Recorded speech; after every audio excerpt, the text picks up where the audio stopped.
Welcome everyone. Welcome to the third part of our programming fundamentals. And before we begin, quickly give me a thumbs up if you can see my screen. And by the way, I'm using two screens today, right? So no juggling, and so you'll not have the screens juggling. All right. And if you see me looking the other way, it's because I'm looking at the Slack. Okay, so quickly give me a thumbs up, right? Great, awesome, awesome. And give me another thumbs up if you have practiced during the weekend, right? If you've done some practice, if you've got your hands dirty and you've done some coding practice, created some objects. Quickly give me a thumbs up if done, yes, and if no. Okay, Valentina gives a yoo-hoo, right? Great, awesome, awesome. I'm assuming that's for the practice part and not for the last part of programming fundamentals, Valentina. All right, okay. Okay. Oh, Valentine's Day for the double screen, right? Okay, awesome, awesome, right? Yeah, that's also great, right? That's also great. Francisco says, sorry for the delay, had some issues with Zoom. No worries, Francisco, we're just starting, right? We're just starting, okay? And I was asking if you all have practiced, okay? Because it's very important to practice, right? These concepts, you need to practice them. All right, okay. But before we begin, right? Before we begin, I'll quickly revise the object-oriented part for you, right? What are objects and how we created them, right? I'll quickly take the first 10 minutes to revise those, and then we will move ahead with today's agenda. And that is, we'll be looking at four pillars of object-oriented programming, right? These four pillars are namely inheritance, polymorphism, encapsulation, and your abstraction. Okay, these are the four pillars. We'll primarily look at these four pillars, and also we'll do some advanced exceptional handling, right? Last time we did some exceptional handling, but that was the basic one. We'll just deep dive into the exceptional handling and do some advanced part of it. Okay, but these four are the pillars of object-oriented programming that we'll dive into. Before that, I'll quickly revise the object-oriented part for you, right? What is an object and what is basically required. All right, okay. So look at here, right? We discussed you have a class, you say public class, and let's say the name of the class is hello world, okay? And inside this, we have a main function, right? Public static void main. I'm not rediscussing what these words are. By now you should know what these words stand for, and you have this input string args. All right, so this is what we have as a basic program, and in this you can do anything, right? You can print something if you want, or you can create a variable, right? If I say int a is equal to 5, right? What does this mean? I told you this is an a is the name of a variable, right? It is of data type integer, and 5 is what you're storing inside it. All right, now you can think of it as a cupboard, right? So it's your cupboard. Okay, this A is your cupboard. Okay, and inside that, what are you storing? You're storing the variable, the value 5. Okay, the integer value 5. And because it is of type integer, therefore in that cupboard, right, inside your cupboard, you can only store integer values, nothing else. You can't store a string, you can't store a float, you can't store decimal, nothing. Okay, only integers. Okay, and only one value, right? Only one integer. Okay, like here it is 5. If I want to do like a is equal to 13, what does that mean? That I've opened my cupboard, I've taken the 5 out, I've kicked the 5 out, and then I'm putting in 13. Okay, so 13 is the new number inside my cupboard. All right, so it's just one cupboard, and inside that, what you can store? You can store exactly one integer. Now that integer can change, right? It's a variable, so you can change that. Okay, but at the moment, you can store only one and exactly one number. All right, if it was a string, if I say string name, right? Inside this, what you can store? You can store a name, right? You can store a name, let's say Alex. All right. Now, this is only one value, right? So only one string inside that cupboard. Okay, so this is another cupboard called name. And inside that, again, what you're storing? You're storing only a string. Okay, only one string, exactly one string, nothing more, nothing less. Okay, so the point is that if you have an integer variable, inside that variable you can store only one thing, right? Only the particular number, nothing more, nothing less. Okay, and also depends on the data type what you're trying to store. All right, is that clear? Right, if this part is clear, anyone, any confusion with this part? Give me a thumbs up if this part is absolutely clear. BB gives a thumbs up, right? Great, awesome, awesome. Valentina gives a thumbs up, right? Perfect, perfect, awesome, awesome. All right, okay, okay. So now let's say some student comes to me, right? A student has come to me, and they ask me that they have some details, right? I want to store the details. Okay. So for example, I want to store their ID. Right, so I will store their ID inside a variable, right? I say int ID is equal to, and I store 5. right? And let's say they have another one, right? So let's say they have a grade. Okay, I store the grade, right? All right. So like this student comes to me, I store their data, right? I'm storing the ID, I'm storing the grade, and let's say I'm storing the name. Okay, I'm storing the name of the student. Okay, and let's say this is Alex. All right. Okay. Now the thing is, see here, these are three individual cupboards, right? This is cupboard one. Inside that you're storing this ID. This is another cupboard. Inside that you're storing 10. This is another cupboard. Inside that you're storing Alex, right? Now the thing is that I want to create a custom cupboard, right? I don't want to deal with this cupboard. I want to create one custom cupboard such that one student's detail, all those details I can store inside that cupboard. I don't want three different cupboards. Here, this is a different cupboard, this is a different cupboard, this is a different cupboard. I don't want three different cupboards. I just want one custom made cupboard inside which I want drawers, right? Multiple drawers, two, three drawers or compartments. And in those compartments, I'll store the data. Okay. So one cupboard for one student, right? I want that custom cupboard. Okay. How do you create that custom cupboard? To create that custom cupboard, what you can do is you can create a class, right? That is what a class is for. I can say class student, right? So now I'm designing my own cupboard. So I say class student, okay?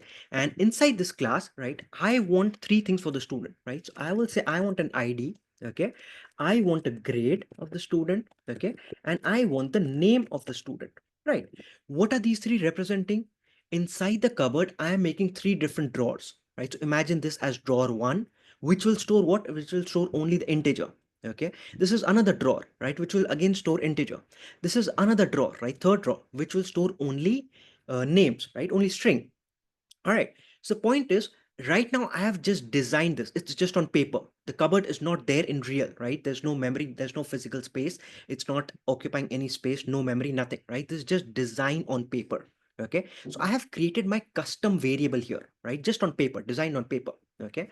Now what I can do, now I can create an object out of it. That object is the real cupboard. Okay. So once you have the design made, so this is my very simple design, right? Very simple design.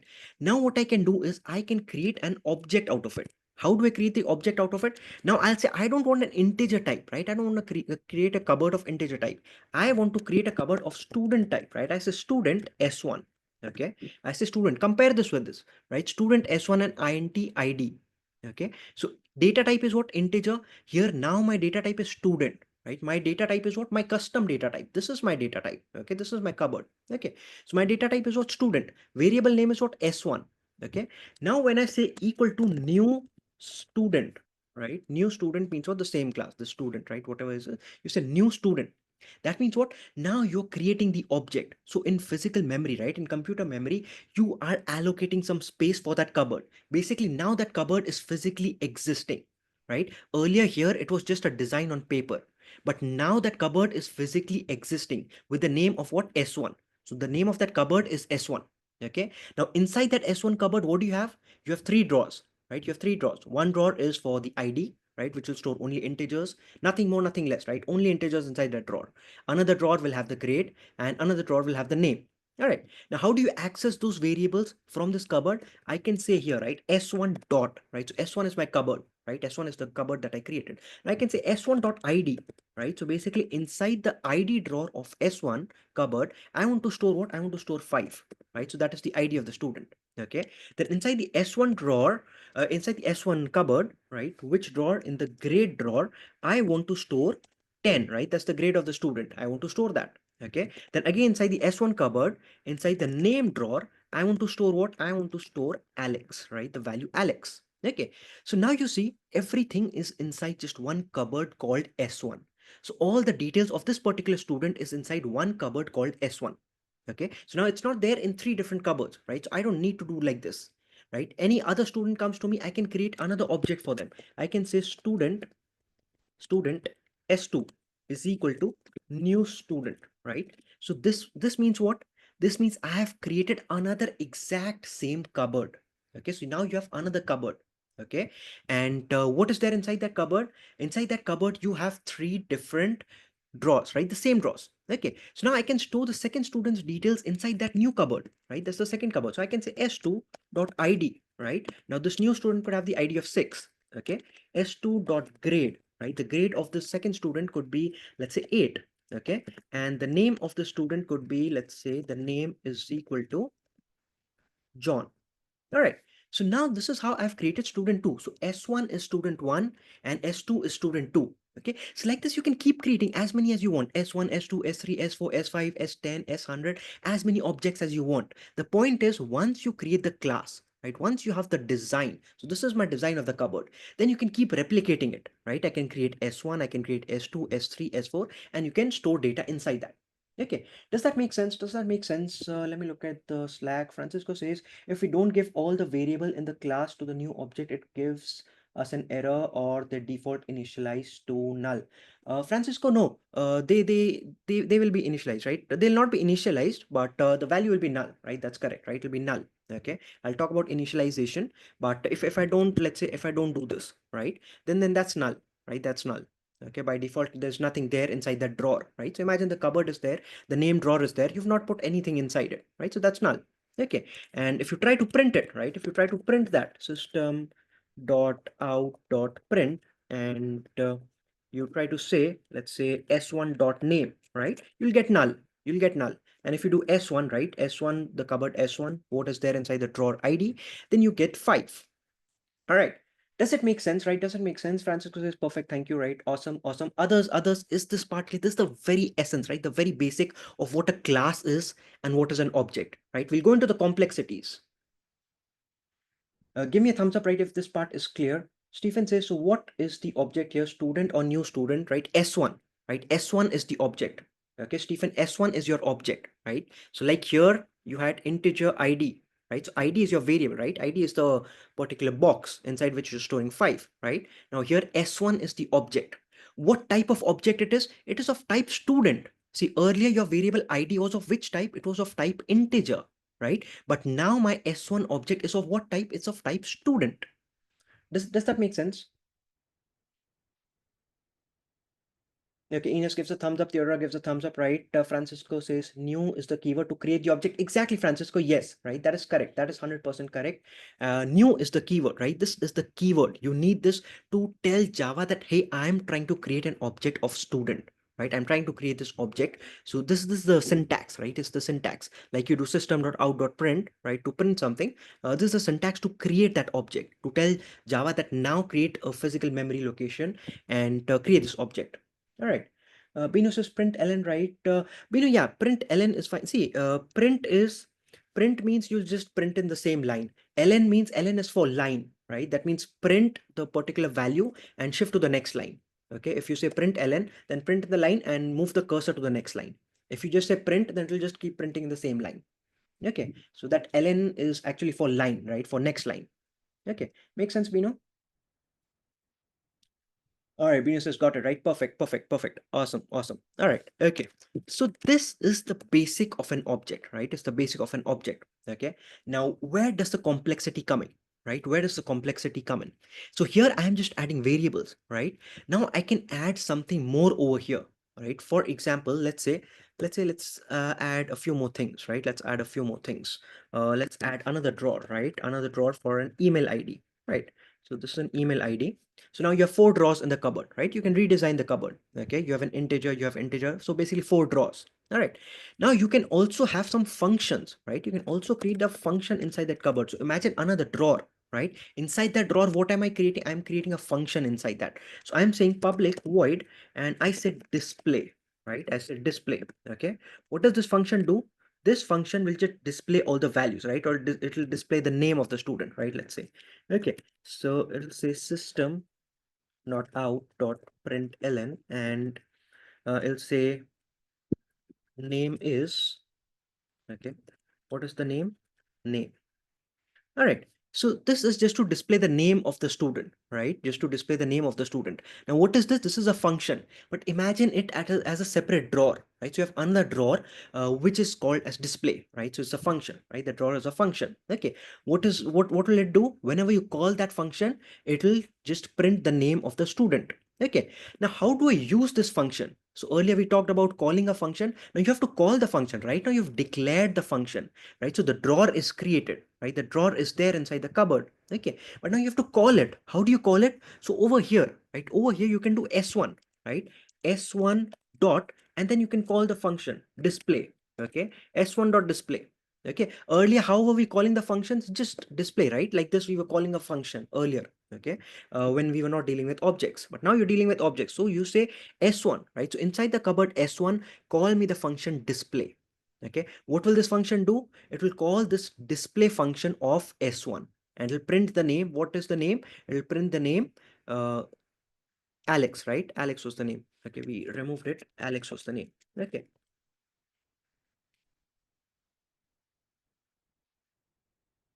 Okay, does it make sense? So this is how you're adding complexities, right? Inside the class, you're just redesigning the cupboard. You're adding functions. You'll add more things to it, right? So whatever's happening, it's happening in the design part.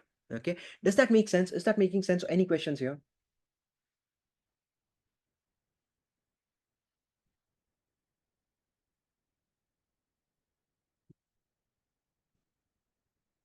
Ines says, so the output will be name is Alex, right? Exactly, Ines. Yes, correct, right? So when you do s1.display, it will say the name is Alex, okay? And when you do s2, right? So let's say I do s2, okay? I do s2 dot display, okay? What is this going to do? This is going to display the name is John, right? That is what is going to display. Here s1 dot name is doing what? Because see, now you have two different cupboards. S1 is a separate cupboard, s2 is a separate cupboard, and inside both of those cupboard, you have a drawer which has the function to display the name, right? So inside both of those cupboard you have that. Okay, so here you're using the function for s1 cupboard, right? You say s1 dot display, it will display the name as Alex, right? Here you do for s2, right? S2 dot display, the name is John.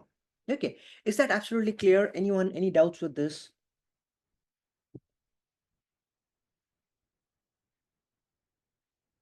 Perfect, right? I see no doubts, right? Great, awesome, awesome. All right, okay. Now see the next complexity. See, after this, there's just one last complexity, okay? Otherwise, what you have, you just have these variables and you have this multiple functions, right? This is one function. You can create 10 functions inside this, right? You can create 10 functions. That's all right, okay? So that's only the way the complexity adds. All right. Now there's one more concept that you need to know here that is known as a constructor. Okay, this is a special thing, right? So this is known as a constructor. What is this constructor? So it is a special kind of a function, right? It's a special kind of a function that you say public. Okay, Omri says why name Alex is not in S1 display. See, S1 dot display will show you the name is Alex, right? Omri, S1 dot display will show you the name is Alex, right? S1 dot display will do that. Make sense, Omori? S1 dot display will do what? It will go here, right? It will go here. It will call this function. Okay, it'll call this display function and say system.println. Name is what? Name is whatever is the name or inside this cupboard, right? Inside this cupboard, what name do you have? You have the name Alex inside that cupboard. Okay, because we are calling the function for S1. All right. Make sense, Omri?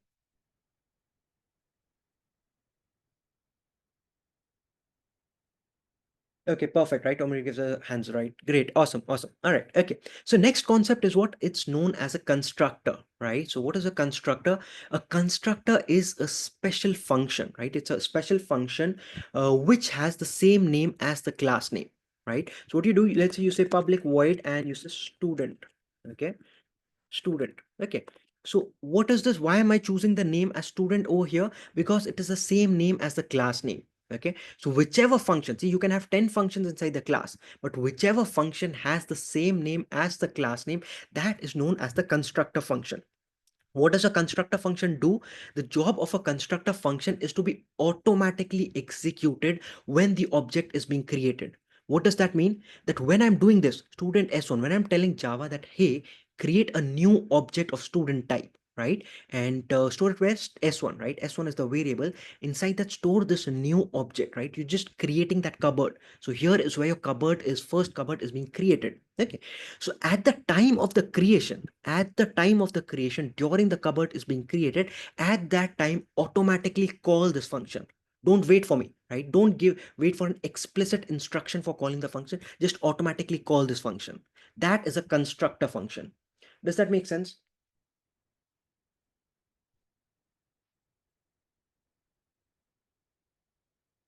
Ina says the function has a string name is, right? Absolutely, absolutely, Ina, that is correct. Okay. Francisco, it's like the main of the class, basically. Exactly, Francisco. Yes, right? Perfect. Absolutely correct, right? It's like the main function in a class, right? In a class, we have this main function, which is automatically executed when I run, right? It's automatically executed. Okay. Here, this function, this constructor function is automatically executed when you're just creating the object. So at the time of that cupboard creation, or at the time of that object creation, at that time, this is automatically created. Okay, Ines, let's go with one once again, right? Okay, sure, Ines. Right, look at this, right? Look at this. Here, what are you doing? You say student S1 is equal to new student, right? So you are creating the object over here. What does that mean? You're creating that cupboard over here, right? You're creating that cupboard. All right. So now, during the creation of the cupboard, right? When the cupboard is being created, then you want to call a function automatically, right? So Java has given you this advantage that you can create a function with the same name, right? If the name of this function is same name as the class name, then this function will be automatically called by Java at the time of creation of the object. Okay, but other functions like this display is another function, right? This display is another function. This function you have to explicitly call. You have to do this s1.display. Otherwise, it will not be executed. If you don't do s1.display, right? You don't do this s1.display. This function is never executed. Java will not run this function. It knows that, okay, yeah, we have a drawer with this function, but it will never run it until unless you explicitly do s1.display. You have to do this s1.display, then only Java will run that function. Otherwise, that function will not be run. Okay, so that is for a normal function. But this constructor, right? What is the constructor? It's a special function having the same name as the class name that is automatically executed by Java at the time of object creation, right? At which time? At this time, when you say student S1 equal to new student, when you're creating the object at that time, it's automatically executed. Which function? This function will be automatically executed. Does it make sense? Does it make sense? Valentina says, my brain registered that void doesn't return anything, and every time I see it, I say, but why it should not do anything? Void ruined my nights. All right. Why it should not do anything, right? Because Valentina, you're explicitly telling Java, you have to tell Java what this function is going to do, right? So you are designing a function, you have to tell Java that, hey, it's a public function, accessible from outside of the class, okay? The name of the function is this, right? What are the inputs, right? Inputs inside this. And what is the function going to return once it's end, right? Once all the lines are executed of the function, what is going to happen? Will it give us back something? Should we expect something back or should we not expect anything back? Right? That is what you have to tell Java over here. You have to explicitly tell Java. You have to tell that void. Void means what? No, nothing, right? This function will not return anything. You cannot return anything over here. Okay.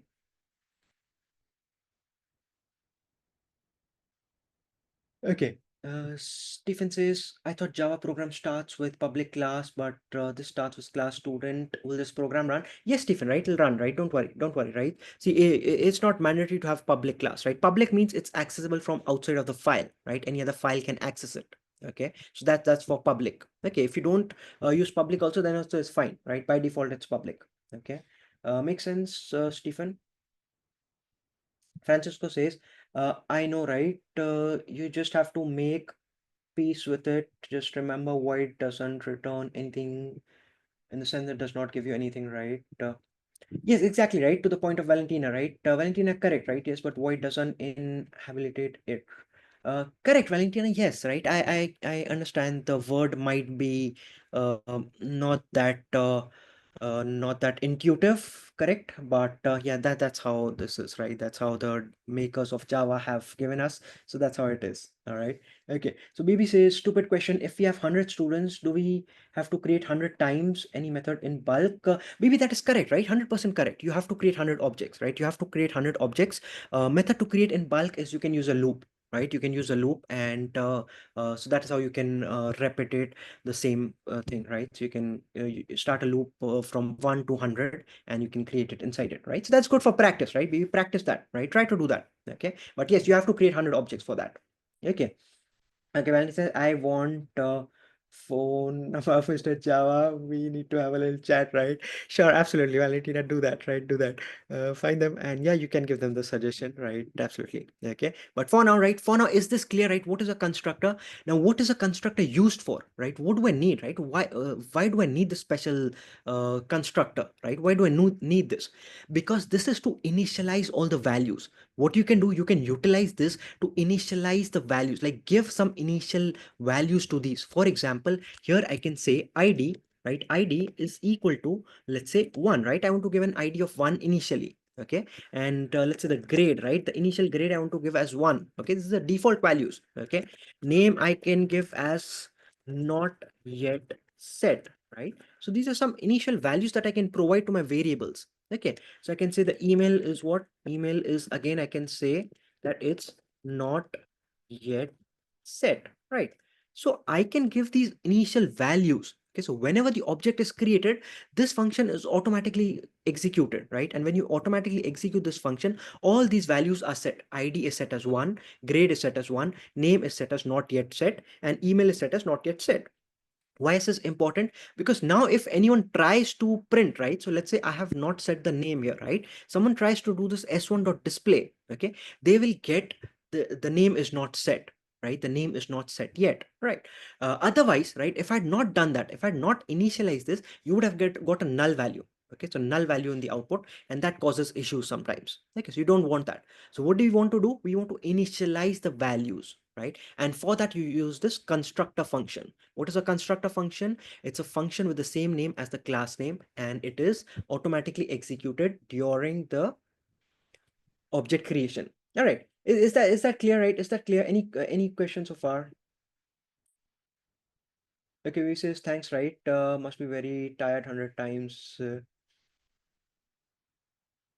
Yeah, okay. When it says so, it's used for default informations in case of missing values. Exactly, Valentina. Yes, absolutely, right? So your default, right? Your default initializations, right? You want to do some initial sets, right? Because right now the values are null, right? There's nothing inside them. Okay, there's nothing inside them. But you want to set some initial values, right? That initial values will be this. Okay. Now after that, they can change, right? Someone wants to set their name, they can set it, right? Someone wants to set the email, they can set it. Okay. But my initial value is that it's not yet set. So someone tries to read it, they'll see that, okay, this person has not yet set their email. Okay. When this is, how do you set them as mandatory? For example, mandatory, see, it's not mandatory, right? See, you have to design the function accordingly, right? Then you have to design the function accordingly, and here itself, right, inside this function you have to add the logic that if this is not set, you need it here, right? So see, what you can do is you can take the inputs. Okay, so here you have the student, here we take the inputs. Okay, for example, if you want the name to be mandatorily set, right, so you can see that the constructor is expecting an input, okay, a string, and let's say string n.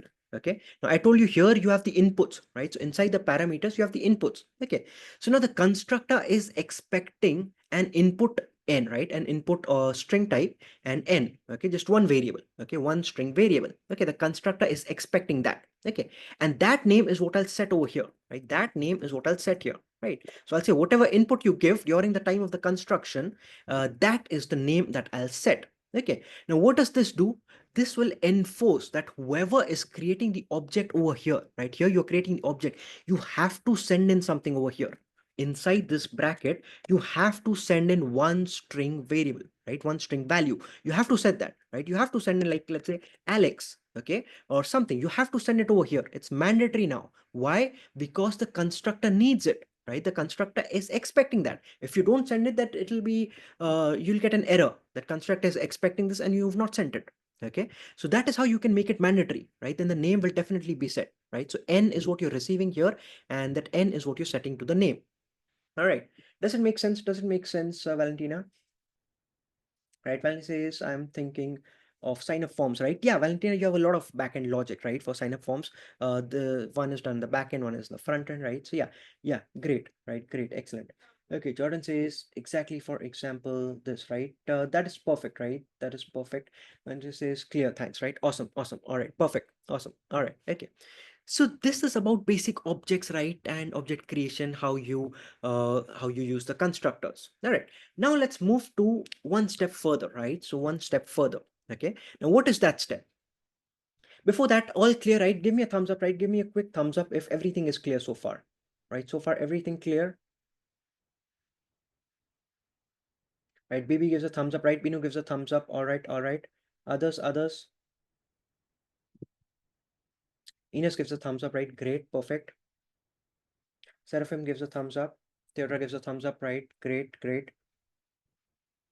Okay, Jordan says, if it makes you feel any better, when I started learning Java a few months back, I had a friend who is a developer try to explain this to me, and he said it took him a long time to get it right, right? Absolutely, Jordan. Yes, yes, right. You need time. See, you need time. These are some advanced concepts, right? You can't expect to have them in 2 hours, right? 2, 3 hours. You cannot expect them to learn, right? It takes time to sink in, right? You have to practice. You have to go through them again. That's why I'm revising this for you, right? It's required, right? It's required. When you do this 2, 3, 4, 5, 10 times, right, then it starts to sink in. Okay, so yeah, that's absolutely fine. Okay, Stephen gives a thumbs up, right? Samson gives a thumbs up. Omari gives a thumbs up, right? Great, awesome, perfect. Okay, now let's move one step further. Okay, that is the concept for today, right? The first pillar of today, and that is inheritance. Okay, now what happens? See, I have this, right? I have this ID, I have this grade, I have this name, I have this email. Okay, now I want to create a separate class with all the common things, right? See, all the common things. Why? Because see, I can create, let me remove this, right? Let me remove the constructor and all this. Let's come back to the basic, right? So this is just a class with these four variables, right? Now I can create a teacher also, right? I can say class teacher. Okay, there's a teacher also. Okay, so a separate class, right? So we are designing a separate cupboard, okay, for a teacher. Okay, the teacher has what, right? The teacher has, let's say, int ID, right? The teacher has ID. Okay, the teacher does not have the grade, right? Instead, the teacher has what? The teacher has, let's say, name, right? The teacher has a name. Okay, and the teacher has email. Okay, and the teacher has, let's say, what additional things we want to say. Let's say we want uh, id of, well, let's say integer. How many classes, right? How many classes or how many subjects, right? How many subjects is the teacher teaching? Okay, so how many subjects? Okay, so these four variables we have for the teacher, right? You have the ID, name, email, and subjects. Okay, so we can create object out of a teacher also and do the same thing, right? So what can I do? I can create, still we are doing this basic, right? This is just the basic. Okay, I can say teacher T1, okay, and I can say new teacher, right? So I'm creating an object out of a teacher class, right? And again, I can do t1 dot id is equal to, I can give some id, let's say 4, right? T1 dot name we can give, right? We can give a name of, let's say, uh Brandon, right? Okay, so you can give email, right? You can give email, subjects, right? Everything. Okay, now the thing is, see, you see, you have a class for teacher and you have a class for student. Okay, but you see, we have something common over here, right? The ID is common, the name is common, the email is common. Okay, so we have these three commons, right? So we don't want to repeat them again and again. So the common part, what I can do, I can take the common parts and I can shift it to a separate class so that I don't need to do this again and again. Okay, so I can create a parent class. What can I do? I can say like class, right? And I can name that, let's say class person. Okay. So I can say person. Okay. Now a person has what? A person will have an ID, right? The person has an ID. The person has what? The person has a name. Okay. And the person has what? The person has an email. Okay. So these three things I've shifted to a class called person. All right. Now, so these things are not required over here, right? So I can remove this from here. I can remove this name from here. I can remove this email ID from here. Okay. So now why? Because this is a person, right? Person has the ID, name, and email, right? A person has these three things. Okay. Now the student can do what? A student can inherit from the person. What does that mean? I can say, this is the word, right? You can say extends. Okay, you can say extends person. What does this mean? Right now, the class student is extending from which class? From the person class. That means what? Whatever is there inside the person class, all those things will also come inside the student class. So if there are these three things, ID, name, and email, these three things will also come inside student class. So I'm saying just extend it, right? So bring whatever is here, bring it over here as well. Okay, so what happens now? I have four things inside the student class. I have the grade, which is the extra, right? And other three things are coming from the person class, right? So the ID, name, and string, those three things are coming from the person class. And this is the keyword, right? You use extends person, right, to extend the parent class. So this is your parent class and this is your child class, right? Student is a child class. Okay, and you're saying, how do you do that? You say extends person, right? So this class is extending the person class. Okay, so what happens? What is the advantage here? Now I don't have to repeat it here, right? So I can remove this, right? I can remove this and I can remove the name and email also, right? Here also I can do that the teacher extends, right? Teacher extends person. Okay. So now you have there, right? So you have, this is a child class. This is also a child class. This class is extending from which parent class? From the person class. So what does that mean? Whatever things are there in the person class, those things will come inside here also. What are those things? ID, name, and email. Those three things will automatically come here. Why? Because I'm extending from the person class. So just an extension. Okay. So it's a new class teacher, which is extending from the person class. Does that make sense, right? Does that make sense? So the common parts you have created into a separate parent class, and you're just extending from that. Valentina says developers love to write less than ever, right? Exactly, Valentina. That is absolutely the precise point, right? 100% correct, right? And great point to bring up. Okay, it's because, right? It's because developers want to write less code, right? So they keep this common paths. They keep it separate, right? So whatever is common paths, they keep it separate so that you don't have to write it again and again. That's the very essence of good programming, right? That's the good programming. Okay. And that's why Java gives you this as a pillar, right? It's a pillar of your object-oriented programming. Four pillars are that we are going to talk about. This is the first pillar, right? This is known as inheritance. What is it? The child class is inheriting from the parent class. This is the parent class. The child class is inheriting from it. All right. Okay, Francisco says, question, if I extend student, do I get all variables from both person and student, or it's not doable? Yes, yes, Francisco, absolutely right. Absolutely. If you extend student, right? So let's say you want to create a third level, right? You want to create a third level. Let's say class, and let's say we'll say after student, right? Let's just say ABC, right? And if that extends student, right? If that extends student, then you'll get everything, right? From the top, from the person, everything, and from the student also everything. Everything will be there inside this. Okay, because this is just extending the student, right? And what is there inside student? Inside the student, you have four things, not this one. You have four things. This, three, and this one fourth, right? You have these four things. Okay. And when you extend from student, you get all those four things inside ABC. Does that make sense? Does that make sense? Right. Ines says, so this is inheritance. Exactly, Ines. This is inheritance, right? You're inheriting. You're inheriting from one parent class to the child class, right? That is inheritance in the very basic short of it, right? We'll look at one more example, right? We'll look at a complicated example, but right now this is the very, I've minimized it, right? Absolute minimum, okay? One class with three variables and another class extending from it. And this class has just one variable, but because it is extending, so all these three variables also come inside the student class. So the student class now has four variables. So basically your student cupboard has four drawers, not just this one drawer. Does it make sense, right? Okay, Binu says class teacher extends student, will it only able to inherit grade, right? Class teacher extends student. No, class teacher is extending person, right? Class teacher is extending person.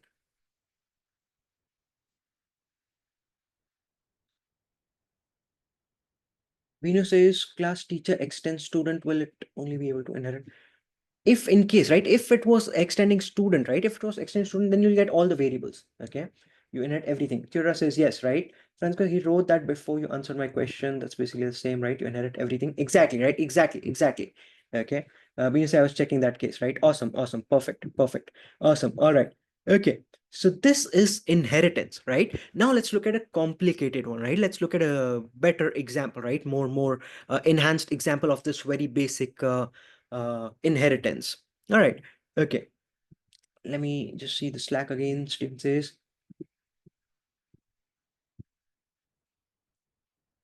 Vinu says everything I'm able to inherit, right? Yes, exactly, Vinu, right? Yeah.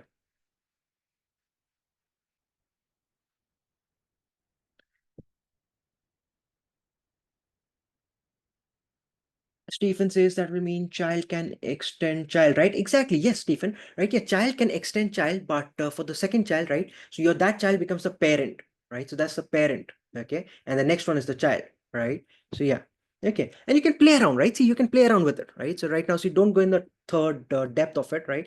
Yeah, it's like a family tree, right? Francisco, absolutely correct, right? Absolutely correct. It's like a family tree, right? Like a family tree, okay? But don't go down the third level right now, right? Don't go to the third generation right now. First practice with the second generation, right? Do that practice, and then later, right, you can explore, right? Keep exploring and keep practicing, right? That's great. Okay, great. All right. Okay, so now let's move to the example, right? Let's move to the example from the lesson, right?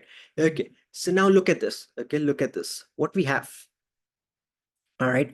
Now, see, you have a class, right? You have a class called vehicle. Okay. Don't look at this protected, right? Let me remove this quickly. Now, see, what do you see, right? How many drawers do you see in this class vehicle? Okay. So imagine the class vehicle is your cupboard. How many drawers do you see in this? It's how many things are there inside this, right? Quickly give me the number in the live chat, right? How many things do you see here? Francisco says three, right? Wendy says three, Ina says three, Stephen says three. Three is incorrect, right? Three is incorrect. Check again, think again, right? Think again. How many drawers do you have?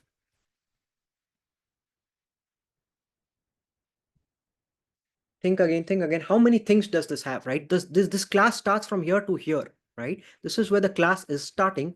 This is where the class is ending, all right? So you have from here to here, okay? How many things does this have? Bino says five, right? Others. Bino, why five? Valentina says things such as Valentina the drawers, right? So yeah, these three are drawers, right? These three are the separate drawers. So one drawer for the string make, another drawer for this model, right? Another drawer for this year, right? Absolutely correct. Now the fourth drawer is for this function, right? This is a function. So imagine it as a fourth drawer, okay, inside your cupboard, right? You're designing your cupboard, okay? This is a fourth drawer. It's a function, okay? So which is actually a constructor, right? It's a constructor function, but keep it as a separate drawer, right? While understanding, keep it as a separate drawer, okay? And this is the fifth drawer, right? Fifth drawer, another function. Okay, so these two are, so you have basically three variables and two functions inside this particular class. Okay, you can think of it like that, three variables and two functions. Okay, but they're basically the five drawers of the cupboard. All right, does it make sense? So basically five. All right, so yeah.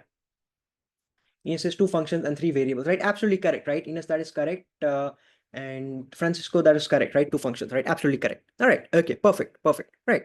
Now see, these three, right? These three are simple, right? These three are simple. You just have two strings. One is a make and one is the model. This will store what is the make, right? Like who is the maker of the vehicle, right? Who's the manufacturer, okay? And this is to store the particular model number, right? And this is to store the year, right? In which year was this particular model manufactured. All right. So these three things are that very simple. All right.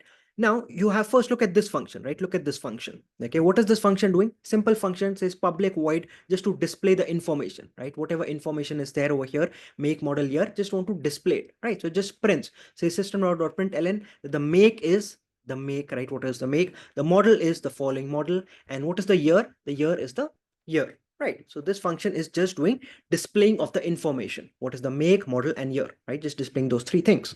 All right. Now this one, right? This fifth function, right? The second function, right? This is the constructor function, right? It's the constructor function. Okay. So like I told you, why is this there? Because it will be automatically called, right? Automatically executed when you create the object out of this, right? When you're creating object out of this vehicle class, it is automatically executed. All right. Now you need to send in some inputs, right? See, now this makes it a bit confusing. So I'll name this as M and let's say MO and YR. Okay, so what is this constructor expecting? The constructor is expecting three inputs. Okay, earlier I showed you with one input. Now it is expecting three inputs. One, what?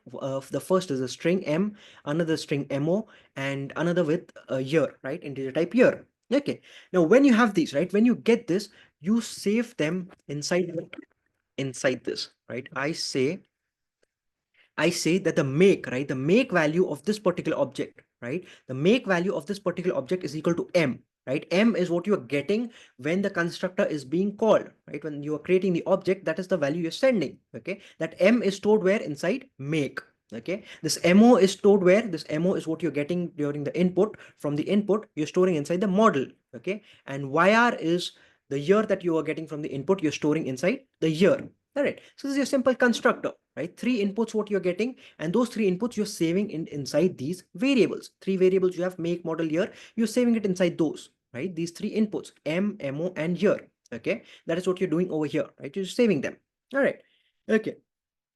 So that is your vehicle class. Is this clear, right? Is the vehicle class clear, right? Is a vehicle class clear to everyone? What the vehicle class is?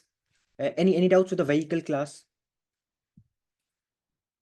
Give me a thumbs up, right? If vehicle class is clear, right? Give me a thumbs up. Okay, Stephen gives a thumbs up. Francisco gives a thumbs up, right? Awesome, awesome. Okay, Ines gives a thumbs up. Okay, okay. Bino says, how do we input data here? Bino, the same way how we did earlier, right? So when you create an object, right? How do I create an object out of this? So let's say you have your public static. I'm not writing the public static void main. So imagine that's your void main function, right? This is your main function. Okay, that public static void main and string args, right? The array of strings. All right.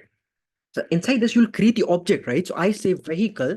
I say vehicle. I want to create a vehicle called, let's say, AB, right? AB is the name of my vehicle. I say equal to new vehicle, right? Here is where I'm creating the object, okay? And at the time of creating the object, you have to send these values. You have to send the make, right? You have to send the make as, let's say, Toyota, okay? Toyota is the maker, okay? Model is, let's say, model is S, right? S is the model, okay? And the year is, let's say, 2025 made. Okay, so these three things you are sending while creating this object, right? You're creating the object over here. That is where the constructor, right? So this is the constructor. You're sending what? Toyota S and 2025. Where is this send? This Toyota goes where? This Toyota goes to this M. This S goes where? This S goes here to MO. Okay, this 2025 goes where? This 2025 goes here to YR. Okay, these three things go there. Then what happens? These three things are set here, right? The make is set to M, and the MO, the model is set to model, and YR is set to the year. All right, so that is why it happens, right? Venus has got it, right? Perfect, perfect, awesome, right? Awesome. Okay, that's how you send in the data, right? And that's why we have this input in the constructor. All right, awesome. Okay, so that is your vehicle class, right? That's your vehicle class. Okay, now we want to create a subclass, right? A child class. So this is what we'll treat as a parent class. Now we'll create a child class. What is this child class? I say class car. Okay, I'm creating a car. See, now there can be different types of vehicles. There can be a truck, there can be a car, there can be this, that, right? Okay, all having the common stuff, right? So these are the common stuff for a vehicle. These are the things which are common for a vehicle. The make is common, the model, right here, for any vehicle, that these things will be there. Okay, now for a car, right, for specific car, so I say class car, it is extending vehicle. Okay, so this is a child class and it is extending the vehicle as a parent, right? Vehicle is the parent. Okay, so everything that you had in the vehicle class, everything is coming here, right? Everything you've got. Now additionally, you're adding some things. Additionally, what extra things you're adding? One thing you're adding is the doors, right? You say int doors. Okay, let me remove this private. Okay, so what you do is you add doors. Okay, so this is extra for vehicles only, right? Or only for car, right? Only for car. Okay, now what is happening here, right? Again, in this, how many drawers do you have in this car, right? In this car, how many drawers do you have? How many drawers do you see? Do you have, how many things do you have in this car class? Okay, Francisco says, no question. We can request variable input from user at the time of object creation, right? Like it's the user creating object and it's data basically on our request, right? Exactly. Yes, Francisco, right? Yeah, yeah, you can, right? You can, exactly, right? Francisco, that is correct, right? That is correct. Okay, absolutely. You can take the data from the user. Okay. But remember, it's optional, right? It's optional. It's not mandatory for you to send everything at the construct, right? It's not mandatory. Okay, it's optional, but it's a good practice, right? It's a good practice. Okay, okay. Ina says 3, right? Stephen says 3. Bino says 8, right? Ina says should be 8 now, right? The great catch, right? Great catch, Bino. Great catch, Ines.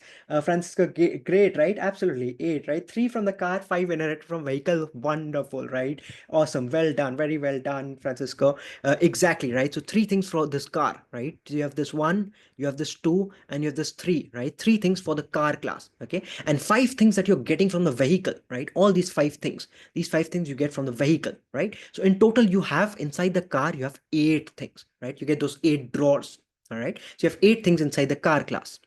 All right. Now, what are there inside this car? One is this door. And look at this function, right? This function is what? It's just to display, right? It's to display the details. Now, in this display details, right? Look at this. In this display details, what is happening, right? One line is system.out.println doors, right? This is printing the doors, okay? Now, this line, right? This line, look at this line. This is super.displayInfo. This means what? Call the info function, right? Display info function of which class? Of the super class. Super is a keyword, right? The super is a keyword which refers to the parent class. So whichever is the parent, from that parent class, call this in display info function.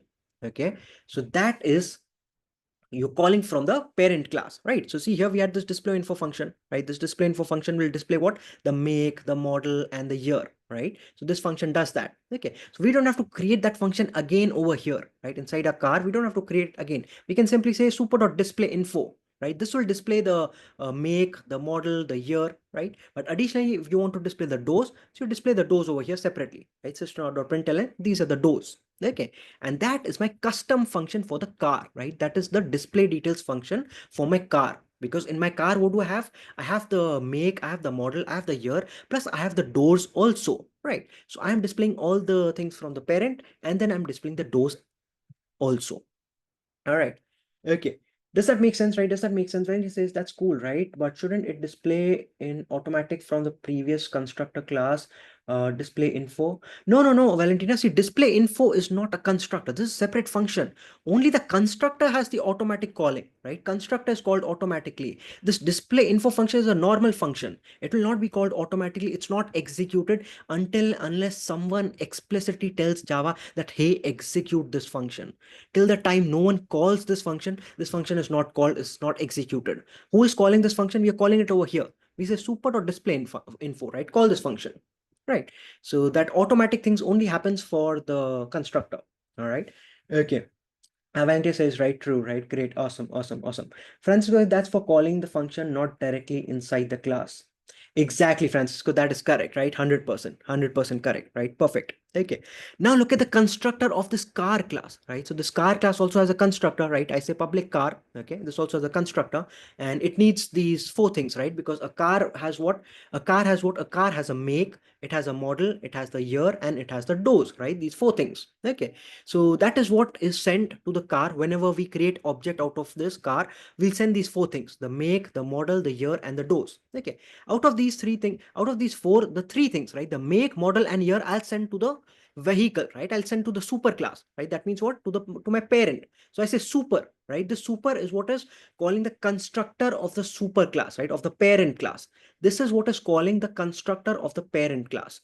Because see, when you're creating the object of car, only this particular constructor is being called, right? And then you have to say super, right? Super means what? Call the constructor of the parent class. And then you send what? The make, model, year. These three things are sent to the parent class. It does set all the make, model, year. And this one, right, just sets the door, right? This dot doors is equal to the doors that you got from the input. All right, let's look at an example from the test, right? So now we have this test case, right? So public class, we're just testing. Okay, here we have the public void main function, right? This is where our main function is. See, the main function is where you do your execution stuff, right? You do all your logic and coding in your main function. Okay, above you're just designing, right? So this part is just doing the design part. Okay, I'm just designing it over there, that you have a parent class, you have a child class, right? It's extending, so you're basically just designing that. Okay, now here is where you are actually creating the objects and executing, calling, all that is happening over here, okay, inside your main function. Okay, that's why it's the main function which is executed. All right, so now here what I do, see, I am creating an object of the car. How do you create the object of the car? You say car, my car, or anything, right? ABC equal to new car, right?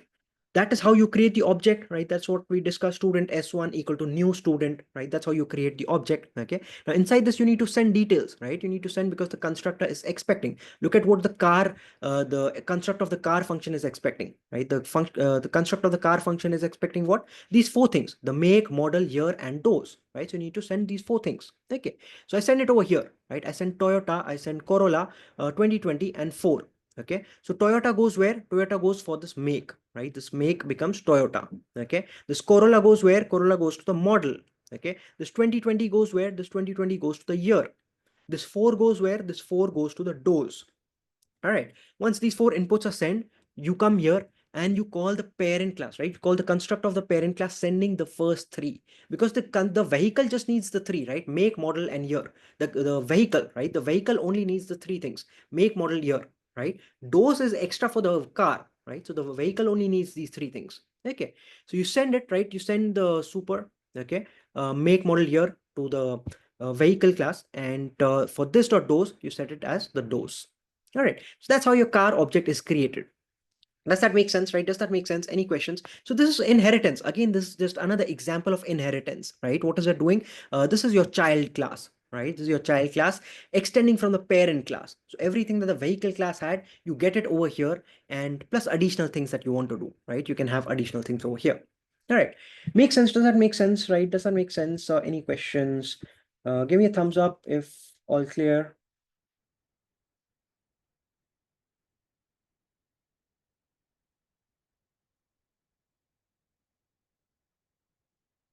Okay, Valentina gives a thumbs up, right? Great, awesome, awesome, awesome. Omri gives a thumbs up, right? Perfect, perfect.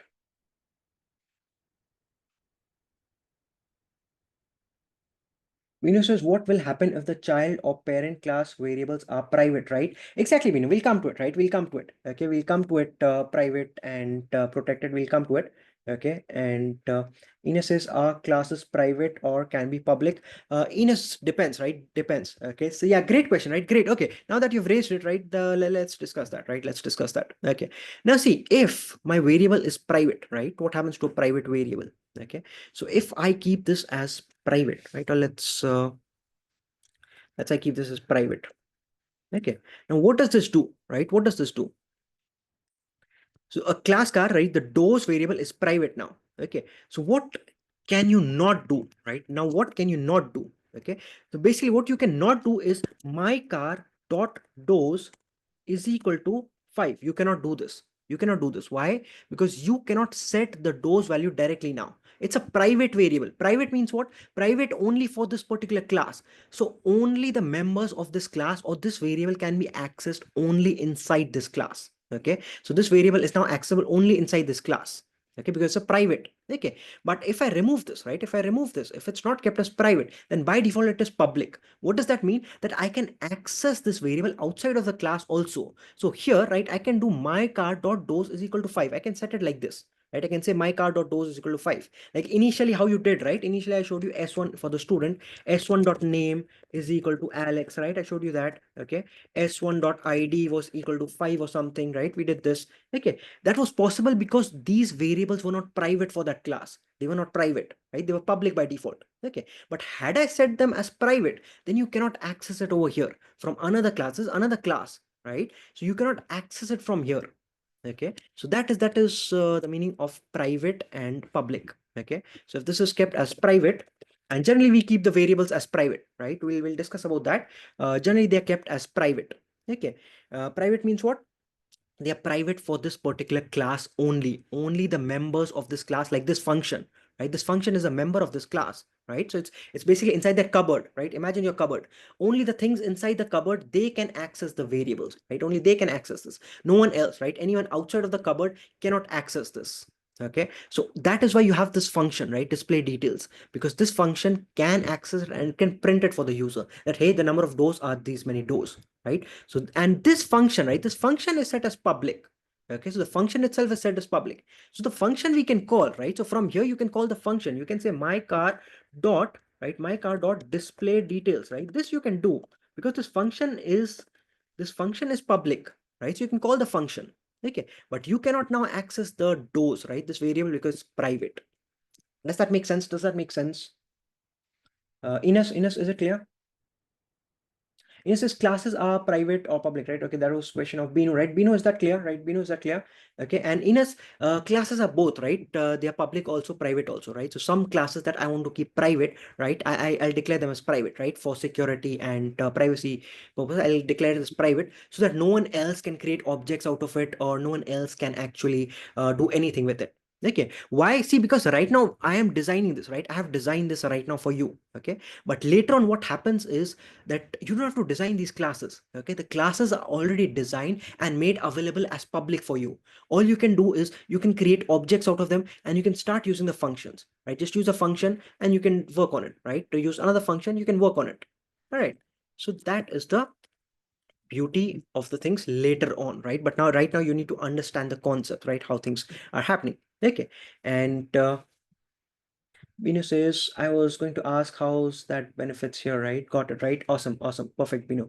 Great, awesome. Okay, and while we are at public private, right, I'll tell you one more, right? There's one more keyword that you must have seen initially, right? This was protected. Okay, so this is another type, right? So you have public, private, and another one is protected. Okay, what is the meaning of protected?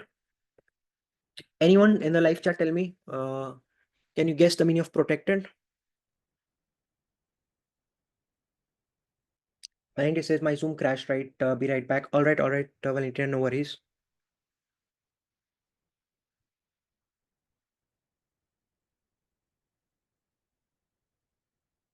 Omri says secure, right? Yes, kind of. Omri, kind of, right? So it's like in between private and public. Okay, what does this mean? Protected means that it is private for this particular class, right? Absolutely, it is private, right? It's like private. Okay, but additionally, any of the child class, so any class which is extending the vehicle class, right? That class also gets the access to these variables. Okay, so if car is extending vehicle, then this is the child class, right? So car is the child class. So this child class can also access these. Okay, it's only the child class. So the parent can access because it's private, and the child class can also access it. No other classes. So only the parent class and the child classes, they can access a protected variable. Okay, no one else. All right. So that's the restriction. If it was private, then the child class also would not have been able to access it. If this was set as private, right? If I said this is private, private string make, then the child class would also not have been able to access it. Website is protected, so no one else can access it, but the child can. All right, does that make sense? Users can't change it, right? It's just like the private and public, right? Just like the private and public. Only thing is additionally, just like private, but additionally is the child classes can access it, right? That's the only additional part of it. Okay. Stephen says secure, right? Absolutely. Friends cannot be accessed outside the class, only from that class and from who inherit, right? Exactly, Francisco, right? Only from that class and the classes that inherit it. Okay, whichever have these extends vehicle. All right. So that is about inheritance. Okay, that's about inheritance. And with that, we'll take a break over here and I'll stop here. We'll take a 10-minute break and then let's get back. All right. Thank you so much, Jumana. And welcome back, everyone. Congratulations to Dr. 11. Anyone who won? Okay, we'll see that. All right. Okay. Okay, so what we did is we did inheritance, right? Inheritance was what? Inheritance was basically one parent class and you extend everything to the child class, right? So whatever's there in your parent class, you get everything in the child class, right? That was inheritance. Okay, now we'll move to the second pillar, right? Second pillar is known as polymorphism. Okay, why do you need polymorphism? Polymorphism simply simplifies coding and improves readability by allowing the same method to be used in different contexts, right? Let's first look at the example, right? Let's first look at the example. Let's then come back to the importance and the theoretical aspects of it. All right.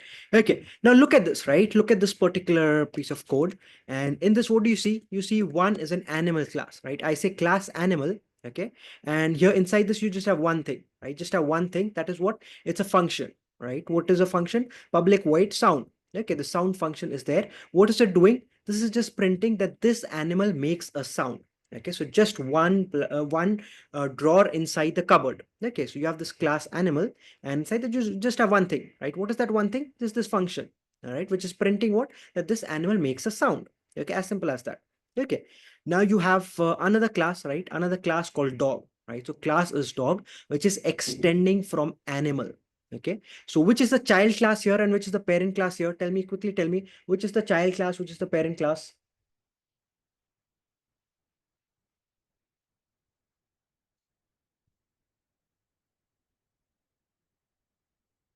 Okay, Francisco says Theodora. Theodora, did Theodora win? Oh, awesome, awesome. Congratulations, Theodora, if you won the duck race, right? Great, awesome. It's great to see someone winning. All right. Okay. Okay, child is dog, right? Parent is animal, right? Correct. Absolutely right. Child is dog, parent is animal, right? Absolutely correct, right? Bino, Ines, Valentina, that is absolutely correct, right? Perfect. Okay. So animal is the parent class and dog is the child class. Okay. So this animal is the child class, right? Now inside this animal, what did I tell you? Because it is inheriting from the parent class. So you will have the sound function, right? So inside this, you already have a public void sound, right? The sound function automatically comes in right from here, right? This function basically is over here because we are extending, right? Now, what is polymorphism? Polymorphism is that you can create another function inside this public void sound. You can create the same function, right? The same name. So this sound function was here. You can create that again over here and you can override it, right? You can override the behavior of the parent. So this was the parent sound function, which was printing what? This animal makes a sound.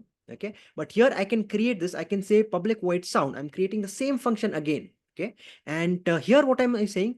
The dog barks, right? So I'm just printing the dog barks. Okay, instead of the animal makes a sound, I'm saying the dog barks, right? So this is a specific function for this particular class, right? So it's for the child class. Okay, but the thing is that it's overriding, right? It's overriding the previous one, right? The function from the parent class. Okay, and this annotation is what you can say, right? At the rate override, right? This is not mandatory. It's not mandatory for you to do. You can even if you remove it, right? It is the same, right? Does not matter. Okay, it's the same. The concept remains the same, right? What is the concept? That a child class, right? A child class can override a parent class's function, right? So if you have a sound function over here, here also you can create a sound function, right? Exact same sound function, same name. Okay, and but the behavior is different. Here the behavior was different. The behavior is what? That this animal makes a sound. Here the behavior is what? That the dog barks. Okay, so you have two different behaviors with the same function. That is polymorphism, right? So the same function existing in different forms. That is morphism, right? Poly means many. Morphism means in states, right? In different states. Okay, so the same function can exist in different states, right? So this is one format and this is another format, right? And adding this override, right? It's optional, but it's good, right? It's good for readability. So when you have, let's say, hundreds of functions inside this class, right? Or 10 functions inside this class, you can easily visually see, right? So when you're sharing code with each other, you can easily understand that, okay, this is overridden from the parent one, right? So I'm overriding this. All right, so that is about this parent class, and this is the child class. Okay, now how do we use it, right? Let's use it. Okay, so create another class called test polymorphism. Okay, and inside this, we have the main function, right? Public static void main, simple, the main function, which is where we do our executions. Okay. Here we create the animal, we create the object of dog, right? So we say animal, my animal is equal to, we create new dog, right? We're not creating a new animal, we're creating a new dog. Okay. And when we do my animal dot sound, right? Now, when we're calling the sound function, what should this do? Will this say the dog barks, or will it say this animal makes a sound? So what will the sound function do? I'm calling the sound function. So what will happen over here?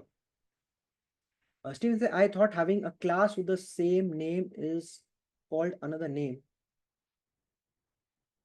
Steven says, having a class with the same name is called another name. Stephen, I didn't understand your question, right? Can you elaborate on that? When you say, so it's not the word either at override that actually activated, it's just calling again same function name sound. Exactly, Valentina, 100%, right? Absolutely correct. Spot on, right? Spot on. You remove this, right? It's just that is just for readability, right? Just for sharing code between developers and just for understanding, right? Not from Java's perspective. From Java's perspective, because you have the same name, right? Sound, it was already there here. Now this is here, right? So it will override, right? So it will override automatically, right? So this, if in the child class, you create the same function name as the parent class, right? So now you have two, right? So it will be overridden. Okay. So that is Java's perspective, and this override is just for readability. All right. Okay, Vance is great. Got it right. Thanks. Awesome. Awesome. Perfect. Perfect. Right. All right. Okay. So what is this going to output, right? If I say my animal dot sound, right? I'm calling the sound function over here. What is this going to display to me, right? When I run this, what is this going to display to me?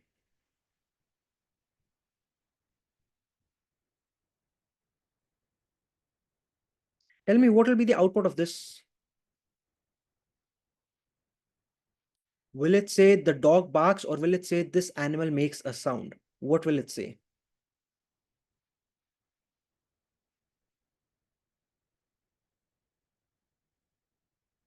Ines says this animal makes a sound. Okay, why, Ines? Why do you think that? Why do you think that? And others also.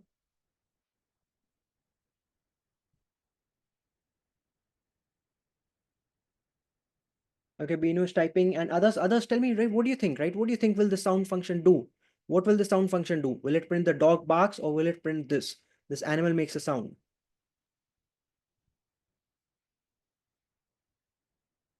Valentis is confused from line 27, right? Okay, let's look at line 27, right? So here, right? Yeah, great, right? This is actually the essence, right? This is actually the essence, right? Binu says, could you explain line 27, right? Lots of that. Okay, great, right? Awesome, right? Yeah, this is exactly where the thing comes, right? This is the crux of it, right? This is the crux of it, okay? So here you're saying animal, my animal, right? So this variable is of type what? Of type animal, okay, because that's the parent, right? Animal is the parent. Okay, now inside the parent you can create an object of dog also, right? So you can create an object of the of the child, right? So the child also you can create the object, okay, because this is the parent, right? It encompasses everything. Okay, now this is the child, right? So you're creating the dog object. So this is basically a dog, right? When you do myAnimal.sound, you've created an object out of a dog, right? So this part is what you need to see. What object are you creating? You're creating an object of the dog class, all right? And you're saving it in a bigger variable, right? The variable is myAnimal. Okay, so it's like something like this, right? You have a double, right? You say double, sorry, double, right? And double x, okay, double x is your variable, right? And double has a huge capacity, right? Inside that you're storing just an integer. Okay, so an integer you're storing inside double, right? So double is the variable which can encompass integers also, decimals also. It has a huge space, okay, and just storing 5 inside it. Okay, so same thing happening here, right? You're creating a variable of which type? Of the animal type, the parent class. Okay, inside that what are you storing? You're storing an object of dog, right? Which is possible, right? You can store dog inside it. Okay, and now since you've created an object of a dog, right, when you do myAnimal.sound, this particular function will be called, the function from the dog. Okay, does that make sense?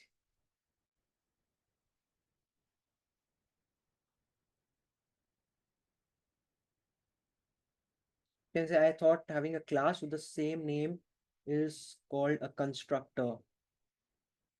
Stephen says, no, no, Stephen, see, here's the difference between a constructor and polymorphism, right? Stephen, see, in a constructor, what happens is your function name is the same name as the class name. So here, if I had a function called public void animal, okay, this is my constructor.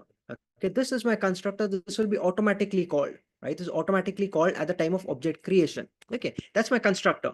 But I'm not dealing with constructors over here, right? I have a simple function called sound, right? I have a simple function called sound over here. Okay, and here you have a child class, right? This is a child class which is extending from the parent. Okay, so now the same function names are there in the parent also and in the child also. So here you're comparing the function name from the parent class and the child class. Both have the same name of the function. Okay, you're not comparing from the class name. All right, does it make sense, Stephen? When it says last update of sound function when child.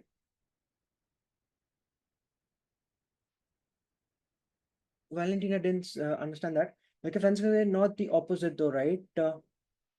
Francisco, opposite of what? Bino says we are able to do that, referring line 27, because dog is a subclass. Exactly, Bino, absolutely, right? Absolutely correct. Okay, because dog is the subclass, therefore you can do it, right? Therefore, right? Absolutely correct. Okay, Francisco says we cannot create an object animal with dog type because inheritance is the other way. Exactly, Francisco. Absolutely. You can't do the other way, right? Yeah, you can't do this. You can't do, let's say, dog, right? You can't do dog A is equal to new animal. Okay. This you can't do. This you can't do because dog is a child, right? Dog is the child. Okay. It's like the smaller part. Okay. It cannot encompass additional things which the animal will have. Because the animal can have 10 different things, which the dog will not have because dog is the child, right? But the reverse is possible, right? This is possible. Why? Because the animal is the parent, right? Animal is the parent, so it has everything that the dog wants, right? It has everything. Okay, so this is how this can work. All right. Okay, friends with Roger, right? Great, awesome, awesome, awesome. All right, okay. Ines is still confused. So are we creating a new animal dog? Why does this automatically override the constructor? Ines, nothing to do about constructors over here, right? There's no constructor over here, right? See, ideally you could have done this, right? Animal equal to new animal. Okay, this is what you would have done uh, normally, right? Student S1 equal to new student, or car A is equal to new car, right? Animal and animal, right? You're creating this. Okay, and then if you use the sound function, right, this is calling the sound of this, right? Animal. Okay, because you're creating an object of animal. Okay, but the thing is you can create an object of dog also, right? And how do you create the object of dog? You said dog A is equal to new dog, right? So this is what you're used to. Okay, dog A is equal to new dog. Okay, and A dot sound, right? A dot sound will give you what? This will give you the dog barks. Okay, and this will give you what? This will give you the animal makes a sound. Okay, so this part will give you the animal makes a sound, and this will give you the dog barks. Okay, but the thing is, here you can see this is the dog object you're creating, right? You're creating the dog object, storing where? Storing in a variable of what data type? Storing in a variable of data type dog, right? The variable data type is also dog. Okay, here you're doing what? You're creating an animal object, creating the animal object, saving it where? Saving it in a variable of which type? Of animal type. So it's fine. Okay, but what I can also do is I can create a dog object, right? I can create a dog object and I can save it where? Save it in a variable of data type animal. I can do that because why? Because the dog is the child, animal is the parent. So animal has that capacity, right? Animal has that capacity of storing dog inside it. Okay. Does this make sense now? Does this line make sense? Right. Venus has got it, right? Perfect, perfect, right? Ina says, that is where I got confused as you used animal equal to new dog, right? Yeah, yeah, exactly, Ines. Now is it clear, right? Now is it clear? Venus says, and here we'll get output as the dog barks, right? Exactly, right? Exactly, because this is a dog object, right? So the object is of this class, right? Object of this is a dog class. So you'll get the dog barks, right? That's absolutely correct. Okay, let's run it and see, right? Let's run this and see. Okay, and so you get the dog barks, right? You get the dog barks, and it's exactly for this function, right? It's for this function. And that is what polymorphism is, right? At the very essence, it's that it's just to show you that you can have the same function name, right? In the child also and in the parent also. You can have the same function name in the child and the parent, right? The child will just override it. Okay, that's the essence, right? That is polymorphism. Polymorphism means what? Now let's look at the theoretical aspect of it, right? Look at the theoretical aspect of it. Okay, so method overriding is a feature of polymorphism where subclass provides specific implementation of a method that is already defined in the upper class. Okay, so this is the example that we saw, right? The same example. You see the dog barks is the output. Okay, now you can see the uses, right? Why do we use it? And so the uses of method overriding, right? It's for behavioral specificity. Okay, it allows the subclass to tailor inherited methods to perform actions that are more specific to their own context, enhancing the object's behavior. Okay, so look at some practical use cases, right? So you look at a practical use case, you'll understand better. For example, on graphical user interface components, so different types of buttons, right? So in a user interface, you might have different buttons, okay? And they might inherit from a generic button class. You have a generic button class and all your buttons are inheriting from that. Okay, but then you can override the click function, right? You can override the click function in the child classes to perform specific actions. Okay, so one child class will have the specific function with the click, right? Another child class might have a specific different function with the click. Okay, so click function you can override. All right, so that is that. And for payments, right? For example, payments, different payment methods can override a common method to process the payments, whether they are credit card payments, bank transfers, or digital wallet services, each with its distinct process flow. So you have a payment function, right? You have a payment function, and each child is overriding the payment according to their own flow, right? So a credit card will have a different flow, right? A digital wallet will have a different flow. Okay, now both of them are extending from the same parent class, right? And then you can override the payment function. Okay, that specific payment function can be overridden. Okay, Ina says, can you try a scenario where we will get the output, the animal makes a sound, right? Absolutely, Ines, right? Yeah, you can, right? So so see this, it's about the object, right? It's about the object, okay? So you can change this and you can say, let's say animal, okay? If I do this as animal, okay? Now if we run this, right? Now you run this, you see, the animal makes a sound, right? You see the animal makes a sound, okay? Okay, Francisco says you get that with an animal object because the function of the animal class gets called and not overridden by anything. Exactly, Francisco, 100%. Okay, I think you were answering to Enos, right? Great, perfect, right? Absolutely, absolutely. All right. So you understand the reason for polymorphism, right? So you can have specific functions and they are for specific purposes. Okay, but the same name, right? Like the click function. Okay, click function will be the same in all the child classes. Okay, but each child class is doing a specific click activity, right? So it's overriding it. Okay, so that is what polymorphism is. All right. Okay, quickly give me a thumbs up, right? If polymorphism is clear, right? Polymorphism clear, give me a thumbs up. And anyone, if it's not clear, Francisco gives a thumbs up, right? Binu gives a thumbs up. Great, awesome, awesome. Okay, Valentine gives a thumbs up. BB gives a thumbs up, right? Great, perfect, right? Perfect, awesome, awesome. Okay. Okay, Stephen gives a thumbs up, right? Great. Jackson gives a thumbs up. Great. Perfect. Perfect. All right. Okay. Okay. Those are the two pillars, right? So we are doing pillars, right? See, these are not mandatory for you to do. It's not that you have to like polymorphism, you have to implement that. No, these are the pillars of object-oriented programming, how object-oriented programming is implemented, right? So these are the pillars. Okay. First one was your inheritance. Okay. Second one is your polymorphism. Okay. And the third one is what? Third pillar is known as encapsulation. Okay, what is encapsulation? Another good concept. Okay, encapsulation basically, essentially, right, essentially encapsulation is let me just open the example, right? If you look at the example, it's good for you to understand. Okay, let me see encapsulation. All right. Okay. See, encapsulation in essence is you are putting two things together, right? What are those two things? Those two things are inside a class, the variables, okay? The variables and the functions, okay? The variables and the functions, you are encapsulating them into one unit, okay? Encapsulation means, so it's like capsule, right? You're creating them as a one unit, okay? So what you're doing is the variable, okay? The variables that you have and the function that you have, you are intertwining them into one unit. How do you do that? I'll tell you that. Okay, I'll tell you that how do you do that. But right now, just understand what is the concept, right? What is the objective? What is the objective that we are trying to do? We are trying to intertwine the variable and the function into one unit. Okay, how do we do that now? So the first thing that you do is, see this, we have an employee class. Okay, we have the employee class starting from here, ending over here. Inside the employee class, how many things do we have? How many things do we have in the employee class? Quickly tell me. How many things do we have in the employee class? Valentina says capsule is not a drawer, right? No, no, no, Valentina. Capsule is not a drawer, right? Capsule is not a drawer. How many drawers do we have here inside this employee class? Right? For the employee cupboard, how many drawers do we have? Ina says 3, right? Perfect, perfect. Bino says 3, right? That is absolutely correct, right? Absolutely correct, right? WB says 3, right? Perfect, right? Perfect. You have 3. One, this variable, and this is one function. This is another function, right? Absolutely correct. Okay.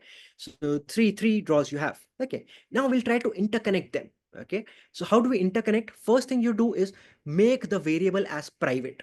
Okay. The variable that I have, string name, firstly make it as private. What does that mean? That no one outside of this class should be able to access this variable, right? So we are restricting the access. No one outside this class should be able to access it at all because it's a private variable. Okay, so now you'll say, how do we then access it, right? How do we read the value, or how do we, because you cannot read it also, right? You cannot read it, you cannot do anything. It's a private variable. Okay, so how do we read it? How do we set the value? Okay, so for that you create a function, right? You create a separate function to modify the value. If you want to modify this value, you create a separate function for that. If you want to read this value, display, print it, create a separate function for that. Okay, so what do we do? First thing is a getter function, right? So this function will actually get the particular string name. What we do is public string, right? Get name. Name of the function is what? Get name. Okay, and it is returning. Now you see we don't have void, right? We don't have a void over here. I'm not saying void. Okay, I'm saying what? I'm saying string. Why? Because this function is returning me the name value, right? Whatever is the value of the name, it is returning me that. Okay, so instead of directly affecting the particular variable, what are we doing? We will use this function. This function is set as public. Okay, and this function will access the variable. So we cannot directly access this variable. That's not allowed, right? We'll not do that, right? Well, it's a principle that you do, right? So you make this as private, not directly accessible. Now the function can access it. So you create a function which will access it for you, right? So this guy can access the name, right? And returns it for you.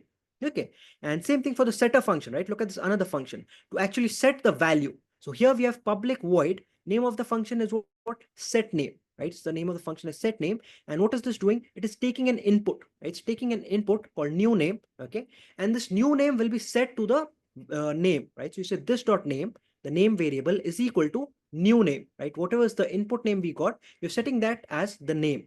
All right. So point is, you will not directly access it. Now let's look at the implementation, right? Once you look at the implementation, it'll be more clear. Okay.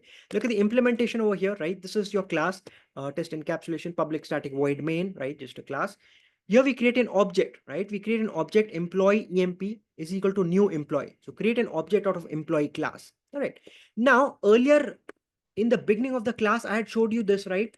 S1 dot name equal to Alex, right? this I had showed you in the beginning of the class, that was directly setting. I was directly accessing the name variable of the student class. Okay. Now we don't want to allow that, right? We cannot allow that. Okay. Because we want to keep the variables as private.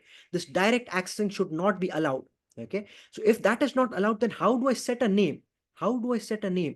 Using the function, right? So the emp has a function called set name. So we say emp.setName, and we are sending this value Alice, right? We're sending this value Alice as the input. So Alice goes here, right? In the input, Alice goes here, and then this function is doing the setting part for you, right? This function can modify the name variable. This private variable that is name, this function has the capability to modify it. Why? Because it is within the same class, right? So this can say this name is equal to new name, right? It can set that. All right. So that is how you are setting it. All right. And how do you read it, right? Again, when you want to read it, earlier in the student, I had showed you s1 dot name, right? You could just print that s1 dot name or anything, right? s1 dot id, right? You could just printed that. Okay. But now we don't print it directly. We use function for that. We say system dot out dot println emp dot get name, right? So this function called get name, this function will get the value, right? It will get the variable's value for us. So we are not directly accessing the variable. You're not directly doing emp dot what's the name of the variable? Name, right? So emp dot name, right? You're not directly doing that. Emp dot name, you cannot do that. Why? Because it's a private, right? The variable is private. You cannot do that. Okay.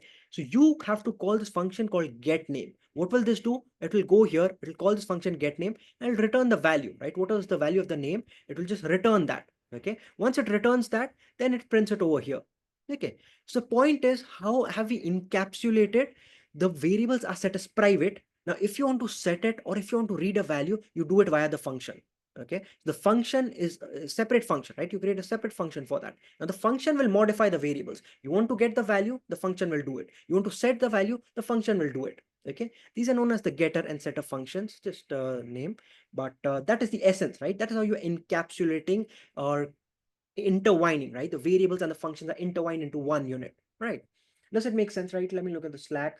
Okay, Francisco says the value of the original variable stays the same and we're creating a copy for a purpose, or did I understand incorrectly? No, Francisco, no, you're not making a copy, right? You're not making a copy. No, it's the same, right? It's the same variable, right? It's the same variable. Only thing is, who is accessing this variable? Okay, who can access it? Because now it's private. Because it's private, you cannot access it over here, right? If I want to set the name as Alice, right? If I want to set the name as Alice, I cannot do this. Emp dot name is equal to Alice. I cannot do it. Why? Because this is now set as private. And you'll say, why did we set as private? Okay, we'll come to that. We'll come to that. It's for security reasons.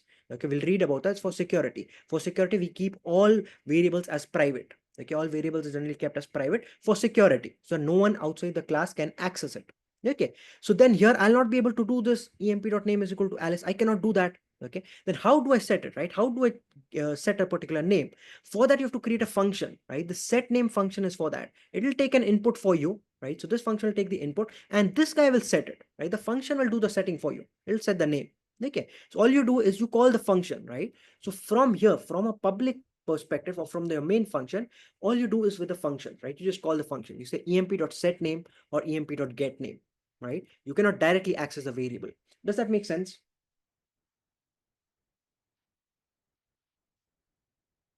Valentine says, may I ask, where did you copy the test encapsulation test polymer SR part? I don't see it on Codio. It's there. Valentina, it should be there, right? It should be there in Codio. Okay. It's there in Codio. I've taken it from the lesson, right? These are all part of your lesson, right? These are from your lessons. Okay.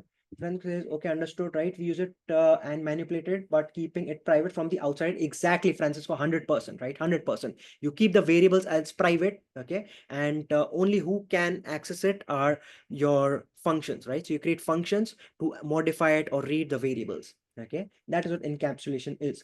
And say, I try to copy paste, but I don't have it, right? Let's look at it, right? See here it is, right? You have it over here. Here, right? This one. Okay, so this one, you copy this, right? You copy this, and yeah, this part you have to write. This part you have to type it out, right? Yeah, this part I typed it out. So yeah, this part you have to type it out. Okay, and it'll be good practice for you, right? So type out this part because this is image, right? This is an image. You cannot copy this. Okay, so you have to type this out. All right. So yeah, that's that. All right. Okay. So that is this, right? So look at another example. We'll look at another example, and what this is, look at this function, right? You have public class account. As I tried to copy paste, but I don't have it.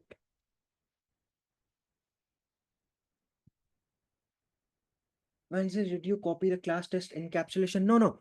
Valentina, I copied this, right? See this part here. This I copied this.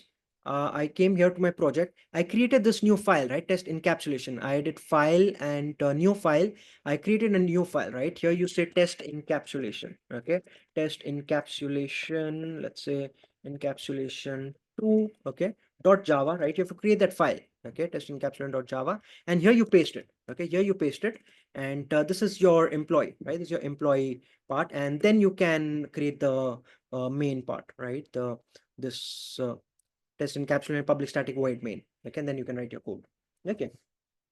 Okay, Valen says, didn't see this part, right? Yeah, I prepared it beforehand, right? I prepared it beforehand so that it's easy to show you. All right. Okay. Yes, and not everyone can get name as well, right?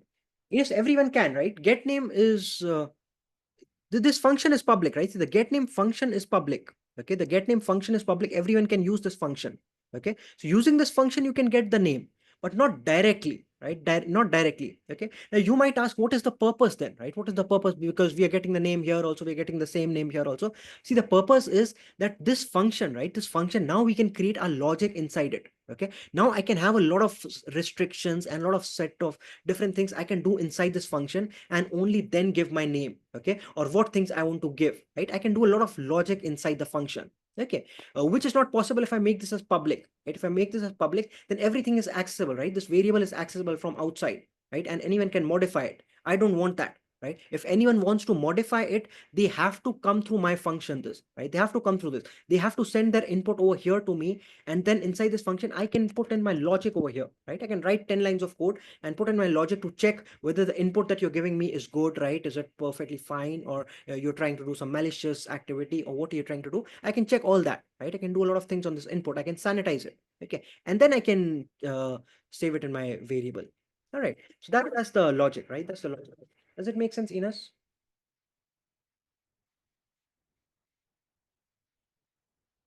Valentina said get name is the key opening name, right? Exactly, Valentina. No key, no name if it's set to private. Exactly, Valentina. 100%, right? 100%. That is absolutely correct, right? Absolutely correct, right? Great, great. That is correct, right? Perfect, perfect. Absolutely, right? Great.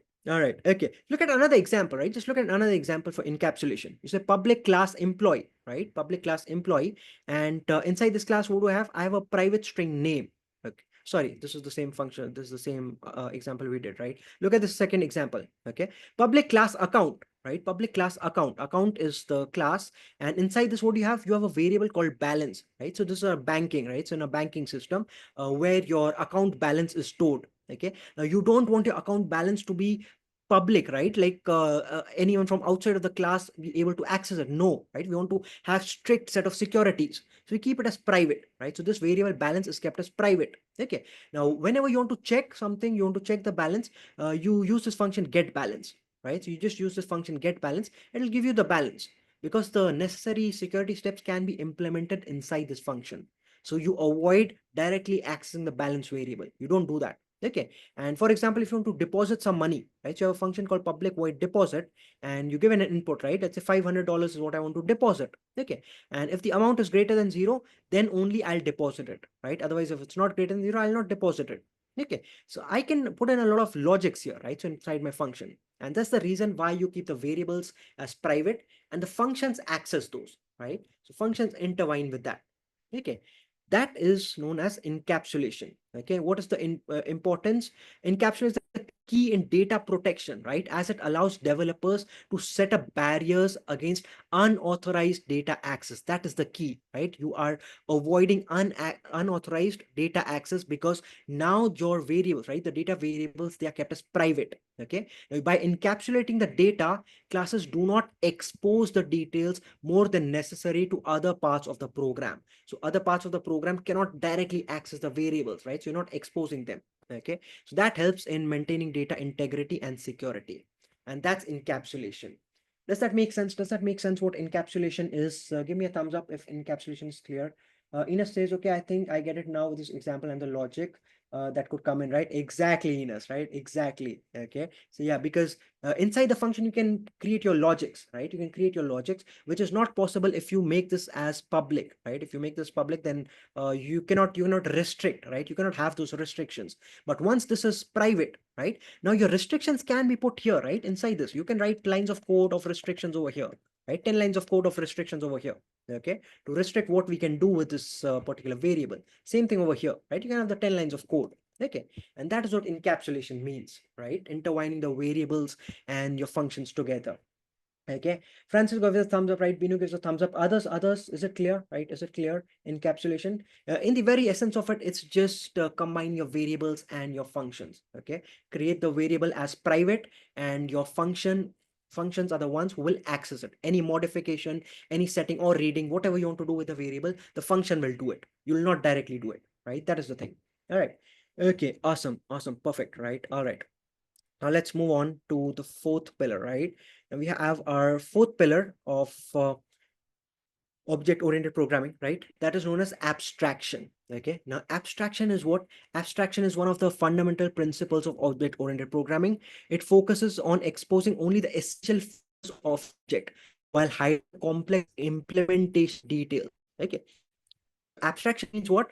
It's hiding the implementation details. It's like the black box testing that we discussed about. You don't know what's inside the black box, right? You don't know what's inside the box. Okay, you're just looking from the outside. Okay, and that is what abstraction does. It abstracts away the implementation from you, right? So implementation is abstracted and you just see the important parts. All right, so for example, right, for example, in a driving a car. Okay, so as a driver you interact with the car steering wheels, with the pedals and the gear shift. You don't need to understand the intricate workings of the engine, how the transmission is working, or how the electrical systems are working. You don't need to worry about that, right? What are the implementation details? The car manufacturer takes care of the complex details like the engine design, fuel injection, electronics, all taken care of by the car manufacturer.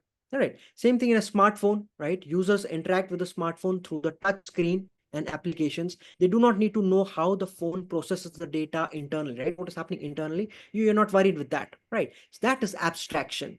Okay, implementation details like hardware components, operating system, application code, you're not worried about all those, right? All you're worried about is your touch screen, and you click on an app, let's say WhatsApp, it should open up.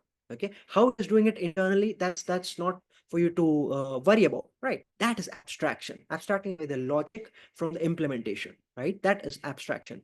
Let's look at an example, right? Let's look at an example first, then it'll be much more clear for you.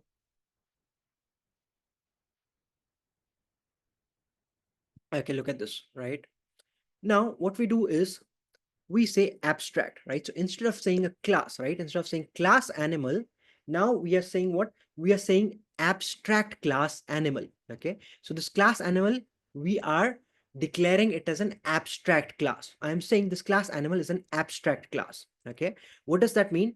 That now this class animal will have this protected string name. It has a name, okay? It has this constructor, okay? It has this function, right? It has this function which is again abstract, right? As abstract function, okay? And it has this function public void eat, okay? What does this mean? That now any class which will extend this, right? So this is a parent class, so this is a subclass. Class dog is extending animal, okay? Now any class which is extending it has to implement all the methods of this, right? So whichever methods you have, like this method, right? Public abstract void make sound, okay? So this particular method has to be implemented in your child class, okay? This method has to be implemented. What about the other methods? The thing is that abstract class, you cannot create an object out of it. You cannot create an object out of this abstract class. Why? Because it's an abstract class, right? All this logic has been abstracted away. You cannot directly create an object out of this class. What you can do is you can inherit, right? You can inherit into this and in this dog class. You can say class dog extends animal, right? You can inherit, okay? You can inherit all the things, okay? And whichever functions are abstract, right? So function can also be declared as abstract. Those functions has to be implemented over here. All right, so those functions have to be implemented over here, okay? Now the thing is, when you are extending, right, when you're extending, you're not worried about the things that are there inside that, right? It's the logic has been abstracted away, okay, it has been abstracted away, like this function, okay, public void eat, right? This function has been abstracted away for you. Here, all you do is you create your own functions, public void make sound or whatever functions you want to do, but that logic has been abstracted away. You don't have to worry about that. Okay, so that is abstraction. And how do you implement it? Right now, look at this example here. You have this public static void main, and you create a new object of the dog, right? Dog is equal to new dog, and you send in the value as buddy, right? So buddy is going where? Buddy is going over here, okay, in this constructor. This is your constructor. Buddy goes over here, right? And you send into the super constructor, right? You set the name of this, right? So super name, you send it over here in this constructor, and you set the animal's name as buddy, okay? And you have this function, right? Eat, okay? You have a function called make sound over here, okay? So now you do is dog.make sound, you're calling the make sound function, and you're calling the eat function, okay? The make sound function and the eat function, okay? Now, how does this eat function work, right? How does this eat function work? You have not implemented here in your child class, because you have just inherited from the animal class, okay? And that logic has been abstracted away for you. It's an abstract class. Does that make sense? Valentina says, is it like private? Not sure if I get the difference. No, Valentina, it's not like private, right? See, it's not like private. It's abstract, meaning in the sense that now this class cannot directly be used to create an object, right? So no objects out of this class directly, right? Nothing doing of that, right? Only thing is whatever logic is here, right? So whatever logic, let's say I create a function over here, right? Let's say public void calculation, right? Some calculation, okay? And this takes in two inputs, right? Let's say int a comma b, right? And int b, okay? And inside this you have, let's say, complicated calculations, right? 10 lines of code, okay? 10 lines of code doing some complicated calculations with a and b values, okay? Now this has been abstracted away for you. Why? Because it's an abstract class, so you don't have to worry about how this calculation works, okay? But if you want to use it, all you do is you extend it, right? You extend it, okay? Now once you've extended, you've got that function, now you can do dog.calculate, right? Dog.calculate you can do, okay? Now this is possible, right? 4 comma 5, you can send this 4 as the input and 5 as the input, and the calculation will happen, okay? Who has done the calculation? This is done by someone else. Let's say I have made this for you, right? I have made this abstract class for you, right? We're doing all the perfect calculations and everything, very complicated stuff. I have done that for you, okay? I give it to you, okay? Now what you do is you don't have to read through this, you don't have to worry about all that, okay? All you have to do is you create your own class and you extend my class, right? Whichever class that I gave you, right? The animal class that I've given you, you just extend it, okay? So once you extend it, you have that calculation function over here, right? You have it here because you've extended it, right? You've extended from my parent class, right? You have it, okay? So calculation function is there for you, okay? And now you can simply use it, right? The user can use it, dog.calculate, right? They can start using it, okay? So point is that for you, it has been abstracted away, right? The complicated logic and stuff has been abstracted away. I have done that for you, right? I have done it once. I have created an abstract class once and I've shared it with every one of you, okay? So all you all can do is you all can just inherit the abstract class and you can start using it. Does it make sense? Does it make sense? And it says you can't just ignore it if not using abstract. Well, good point, right? Good point. Good point. See, yeah, see, it's the same thing, right? If you don't do this, right? If you don't do this abstract, then it's the same thing, right? Working exactly same, right? You're right to get confused about this. It's exactly same thing, right? Happen exactly same thing, okay? But when I'm creating this class, see, imagine I'm creating this animal class and you all are creating this dog class, okay? You all are creating this dog class, extending with my animal class, okay? So I've created this complicated logic, right? I've done all that. Now, I don't want anyone to create objects out of this, right? I don't want anyone to create direct object from this animal class. I don't want that, right? I have just created like a framework, right? A structure, okay? Now, whoever wants to create an animal, first extend it and create your own animals. So extend this over here. You want to create a dog, extend from my animal, right? And then create your own dog, right? Create your own functions and whatever you want to do that, okay? But I don't want anyone to directly create objects from this. I don't want. How do I stop you? To stop you, I have to declare this class as abstract, right? I declare this class as abstract. Now that's it, right? None of y'all can create objects out of this animal, right? You cannot create objects out of this animal, but you have the framework, right? You have the framework over, you have that, okay, these functions are there and these things are there, right? The name is there, this is there. So you can extend it and you can start using it. Does that make sense? When it says, okay, so no object from abstract, exactly, right? That is the crux, right? That is the pinpoint, right? You cannot create objects out of an abstract class. An abstract class, no objects, okay? And it's intentionally done to avoid creation of objects. So if I am creating this, right? I am creating this pen class for you, and I intentionally want that you cannot create objects directly out of this. I'm just creating a framework for you. Now you extend it and implement your animals, right? Implement, let's say, dog, cat, right? Whatever you want to do, you do that, okay? But don't create any object directly out of my animal class. I don't want you to do that, okay? You can take the features, right, extend it and start doing that, because I've created a complicated calculation function for you. I've done all that for you, right? Now feel free to extend it and create your own classes, okay? So that is the idea here, right? Does it make sense, right? Does this make sense?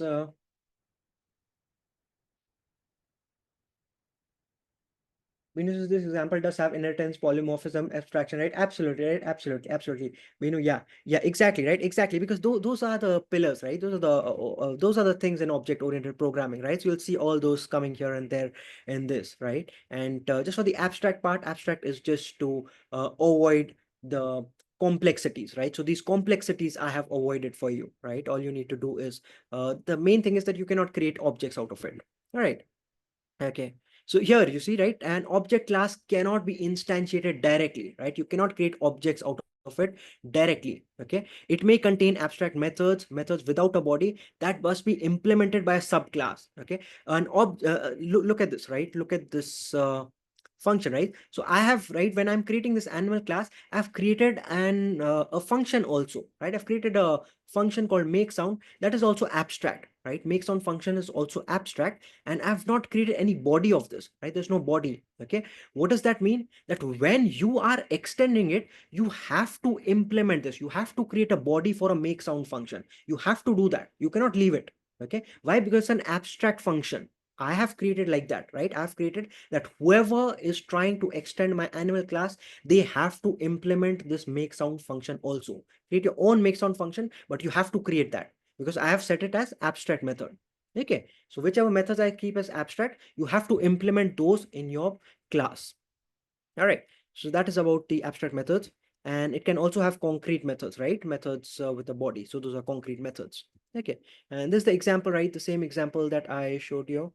And yeah, apart from that, you have something known as interfaces also in Java, right? Interface is a reference type in Java similar to a class, okay? So instead of a class, you can also create an interface, right? Interface is also similar. You say public interface drivable, okay? Instead of saying public class drivable, you say interface drivable. What does that mean? That means that I have these two functions, void drive and void stop, right? I have these two functions. Now, whoever is trying to implement this interface, they have to implement these two functions, right? They have to create these two functions. Okay, so instead of extending, right, you implement an interface. You say public class car and you implement this drivable, right? So you're implementing this interface. All right, and then you have to create these two functions, right? The drive function and the stop function. You have to create them. Okay, don't worry about the interface, right? Don't get into the complications of interface right now. Just understand the abstract part. Okay, and once all those concepts sink in, then go into the interface later on, right? All right. Okay, Francisco, so let me look at the chat. Can you give a practical example of when abstract could be useful? I understood how it works, just to understand how it comes handy, right? Absolutely, right? Absolutely. Let's see, you have a practical example over here.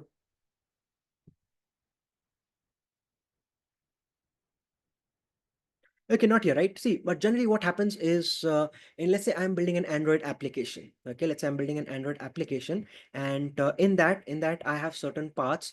Let's say for the user interface, right? Now my user interface will have what? Let's say it will have two icons, right? Two icons at the top. It'll have a search bar at the bottom. Okay, so you want two icons at the top and a search bar at the bottom. Okay, now different pages can have different icons at the top, right? Two different buttons at the top and a search bar at the bottom, right? So different pages can have that. Okay, so once I create an abstract class, right? I create an abstract class for it. Here I can say that, okay, we will have two buttons, right? One, the left button, okay, left button, and a right button, okay, right button.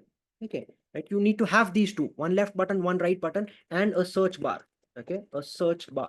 Okay, so once I've said that, see, these will be variables, right? I'm just writing it right now. They'll be variables. Okay, and so once I have this, right? Once I have this, so now if you're making a page, right? So another developer who's creating a page, once I've said this, they will extend from my this class, right? They'll extend it. Now they have to create a left button, a right button, and a search bar. Okay, now those left, right button can be anything, whatever they want. If they want it to, let's say, go to another page, it can be anything, right? The right button can be anything. Okay, those buttons can be anything. Depends on the developer, right? What page is he making? If he's making, let's say, let's say a checkout page, right? When you have added all the items in your cart, right? And you have a checkout page, so you can have a back button, or you can have let's say proceed to checkout button, right? You can have those two buttons. Okay, and at the bottom you can have a search bar or whatever bar you want. Okay, the point is, and if you're on the search page, right? You're on the search page, the left button could be for something else, the right button could be for something else, right? So the thing is, I have created an abstract class that in the interface there'll be a left button, there'll be a right button, and there'll be a search bar. These three things I've kept as constant. Now whoever is making other pages for my Android application, right, they have to have these things common, right? Left button, right button, and the search bar. Does that make sense? Does that make sense, Francisco? Right? Serafim has also shared us with a great example, right? Great example shared by Serafim. You can go through that as well, right? To go through that, Francisco. All right. Okay, so with that, we'll stop here, right? We'll stop here and we'll go for another break of 10 minutes and let's come back, right? Francisco says, I understood, right? Great. Awesome. Awesome. Awesome. All right. Thank you. Thank you so much, Giovanna. And let me quickly share the screen. Give me a thumbs up if you can see the screen.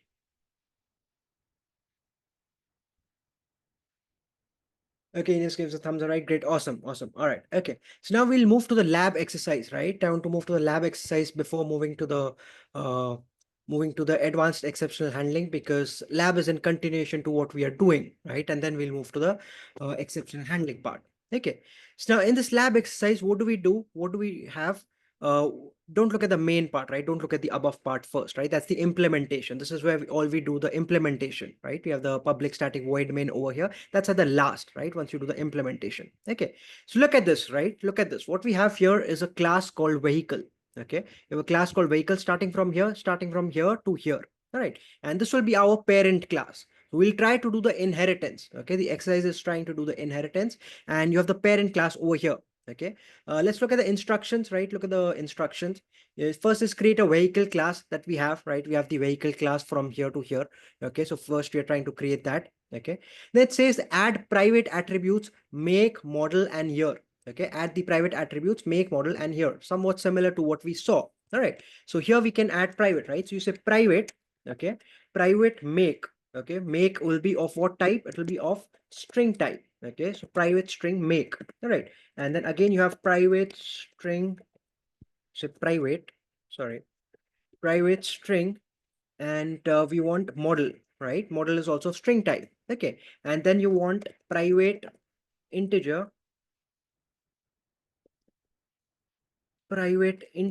and you want the year. All right, these three variables is what you want. You want the make, model, and year. So it's given here in the instructions. Add the private attributes, make, model, year, and that's the first step, right? All you have to do is follow step by step, right? Follow step by step. Most of the steps I'll show you here, and then when you're practicing, right, always do step by step. Okay. Second step is what?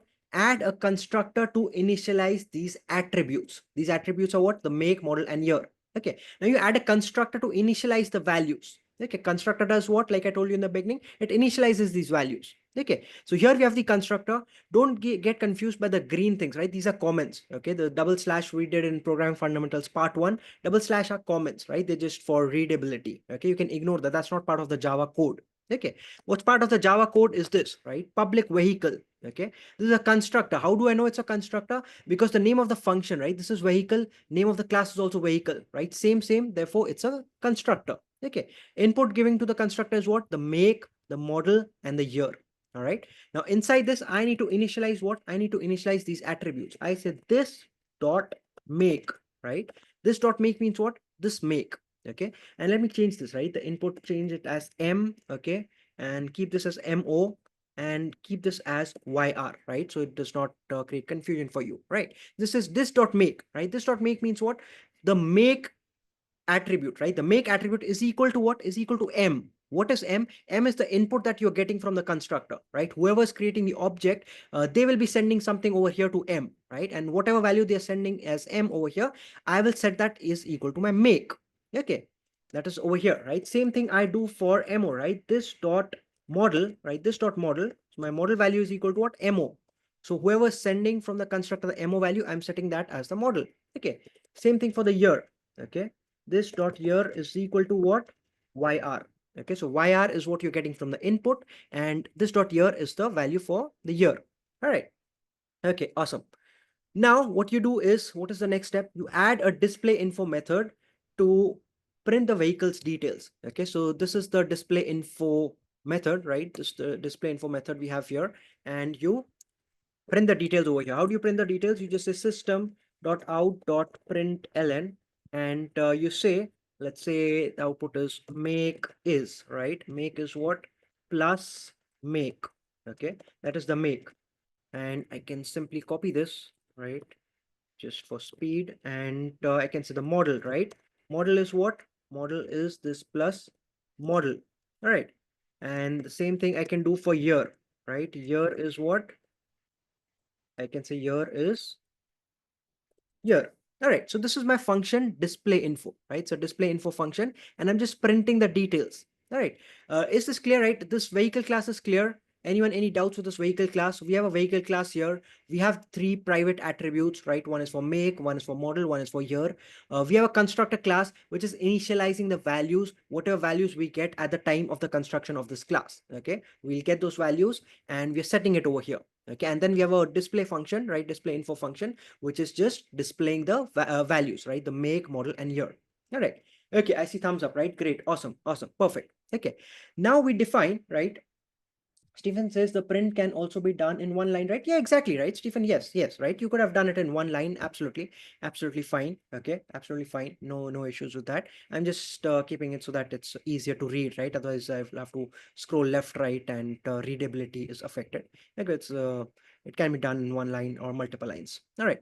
Okay. Now we create another two, right? So this is step number two, right? You define a car class, right? We are defining a car class, which is extending from what? Extending from vehicle. Okay, so our vehicle class is a parent class, and now we are creating the child class. Okay, and here we are said to add an attribute of number of doors. Okay, so one attribute of number of doors. Okay, now this is specific to the car class because only car has the doors, right? It's not for the vehicles. Okay, now so we say private, right? Always create the variables as private, right? Because as we saw in encapsulation, you want them as private.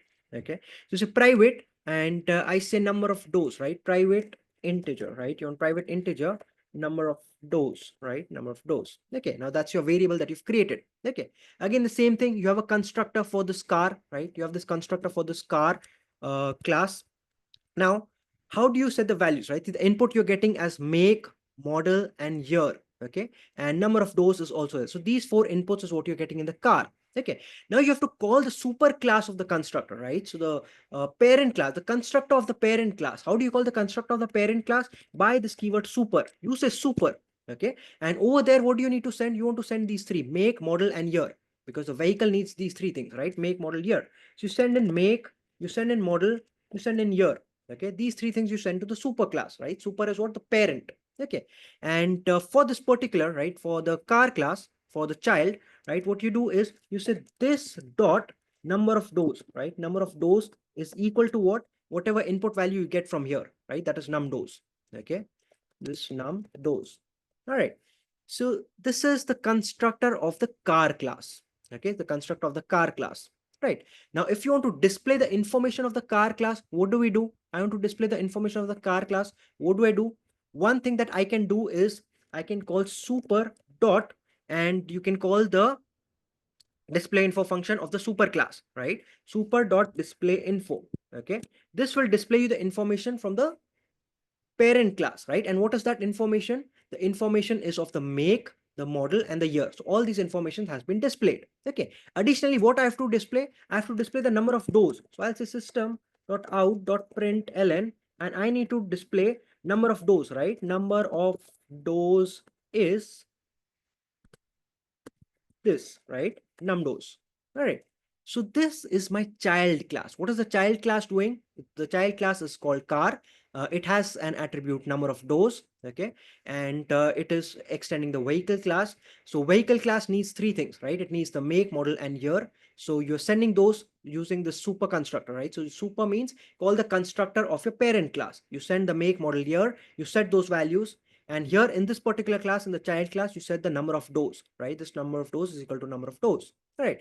And display info function, again, you're calling the parent class, right? The display info of the parent class that will display all the make, model, year. And just to display the number of doors, you have to have a separate line for displaying the number of doors, because this is specific to the child class. Everything else is there in the parent class. Does this make sense, right? Does this make sense? Any questions with the child class? Child class is clear? Child class is clear? Give me a thumbs up, right, if you've understood this child class.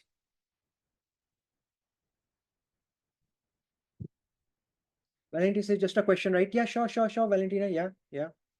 Stephen, this can you explain from super, right? Absolutely, absolutely. Okay. Let me see other questions also.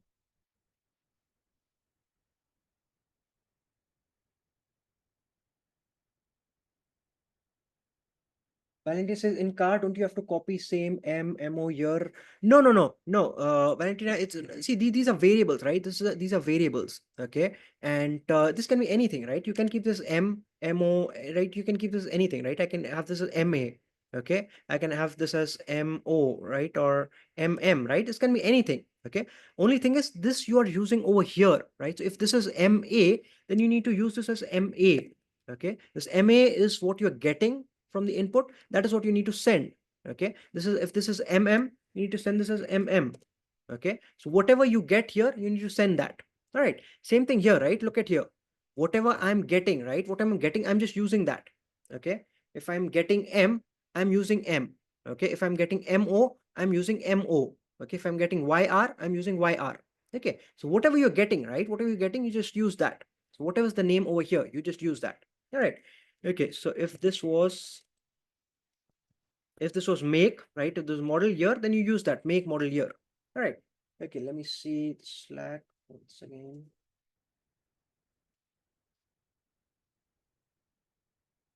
When you say, okay, so they can be called new, different than parent, right? Absolutely, right? Absolutely. These are variables, right? These are variables, and they are just specific for this function, right? Only existing over here, right? These variables are only existing inside this function, right? Not outside of it. They're just specific, right? Because they're the inputs over here. All right. What was the other question, right? Stephen said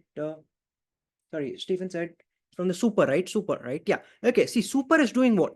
Super is you have to call, see this, when you're creating an object of the car class, right? When you're creating the object of the car class, this constructor will be called, right? This constructor is called by default, and it has the input of make, model, year, and number of doors, right? All these inputs are there. Okay. But no one has called the constructor of the parent class. Who will call the constructor of the parent class? You have to do that. You have to call the constructor of the parent class, because when you're creating object of the car class, the constructor of only this class is called automatically, right? This is called automatically. But the constructor of the parent class, that you have to call. How do you call that? By using the super, right? You say super, that means you're enforcing to call the constructor of the parent class. And then you send in the make, model, and year, right? Where are you sending that? You're sending it over here, right? Here, the make, the model, and the year. Okay. And then these three values are set over here. Does that make sense, Stephen? Right? So you do that, right? You do that super, okay? So super is doing what? Because the parent has only make, model, year, only three things, right? The parent only has make, model, year, okay? What about this number of doors? Who will set the value of number of doors? That you have to do it here, right? So this dot number of doors is equal to the number of doors that input you get from here, right? That you have to set it over here, okay? Otherwise, who will set that? Does it make sense? Does it make sense, Stephen? Shane says, okay, right? Perfect. Awesome. Awesome. Right. And same thing for your display info function, right? Display info function is doing the same thing, right? You call the display info from the parent, right? And that is displaying what? That will display you the three things, the make, model, and year, only those three things. Okay. Additionally, when you want to display the number of doors, right? You need a separate line for that number of doors. All right. Now, same thing, we create another class called truck, right? So now you are creating another child, okay? Extending from the same vehicle, right? So vehicle is the parent, and you're creating one car is the child, and one truck is also the child. Okay, the truck has what special attribute? The truck has a special attribute called payload capacity. You say int and you say payload capacity, right? So private, right? We need this private. Okay, always keep it as private. Did I keep this as private? Private, right? Yeah. Okay. So private int payload capacity. Now this is specific to truck. Okay. So truck has what? Truck has the three things from the parent. That is what make, model, year. These three things are coming from the parent. Additionally, what extra it has? It has the payload capacity. This is extra. Okay. For only for the truck. Here you don't have number of doors. Number of doors was specific for the cars. Here you have the payload capacity. Okay. Now the same thing when you are calling the constructor, right? So this is the constructor for the truck, right? When you call in the constructor, what do you need to do? You need to set these four values: the make, model, year, and payload capacity. Where will the make, model, and year go? They have to be sent to the parent, right? Because the parent deals with these three things. The make, model, year is dealt by the parent. Okay. So all you do is you call the parent constructor. You say super, and you tell them, right, take this make, this is the make, and this is the model, and this is the year. You take all these and deal with it. Okay. So make, model, year is dealt by the parent, right? The construct of the parent. How do you call the construct of the parent? Using the super keyword. All right. But payload capacity you have to deal with over here, right? Because this is only specific to the truck, right? Payload capacity is specific here. So you do this dot payload capacity is equal to the payload capacity that you get from here, right? So this you have to set over here. Okay. Same thing for the display info, right? For displaying the information, what you do is you do super, right? Super is your parent class dot display info. Okay. So what is this display info doing? This will display you the info of make, model, and year, right? Those three things, because that is what is the parent is dealing with, right? The vehicle is dealing with make, model, year. It displays all those. Additionally, what do you need to display? You need to display the payload capacity, right? So you say system dot out dot print ln, and you say I want to display what? I want to display payload, right? Payload is this much. Okay, that's your payload capacity. All right. So that is what display info is doing here, right? For the truck, what are you doing? You're displaying the info from the parent, and that is the three things: make, model, year. And additionally, the payload capacity that was extra, you write one line for it. Okay. So this is the structure, right? You have a vehicle class, you have a car class, you have a truck class. Vehicle is your parent, car is your child, and truck is also your child. All right.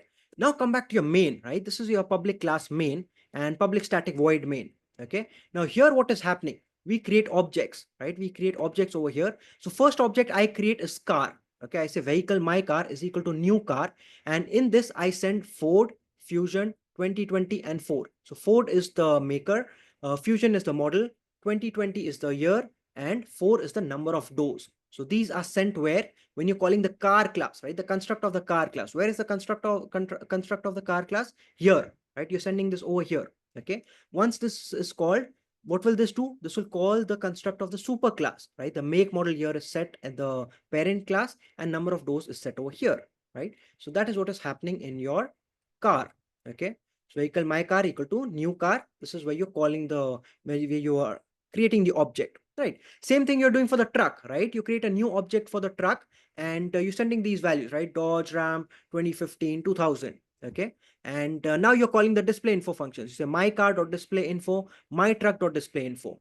My car will display what? The make, model, year, and the number of doors. My truck will display what? The make, model, year, and additionally what? The payload, right? That is what this will display. Okay. Let's run this and see, right? Where's the run?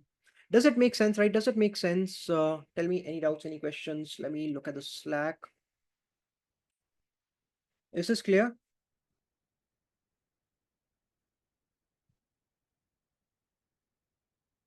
Okay. So there you see, right? In the output, what you get?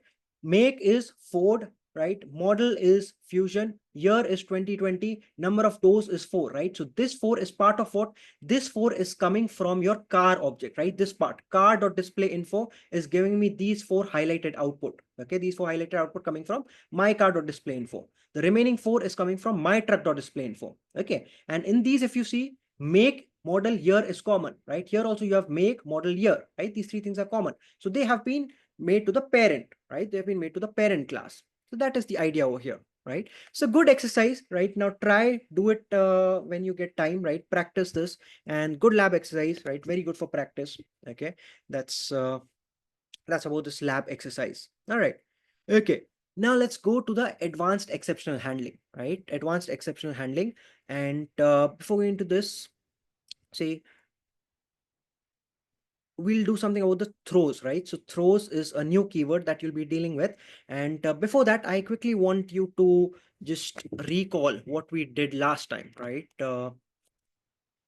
See where we have, let me just open this. All right. Okay. So now see, when you have this, right? It's just gone. Okay, here. Okay. Now see, you have this public static void main. Okay. Now see, this is a separate concept. Okay. The exceptional handling is a separate concept from your object orientation, right? Right now we did the 4 pillars of object orientation.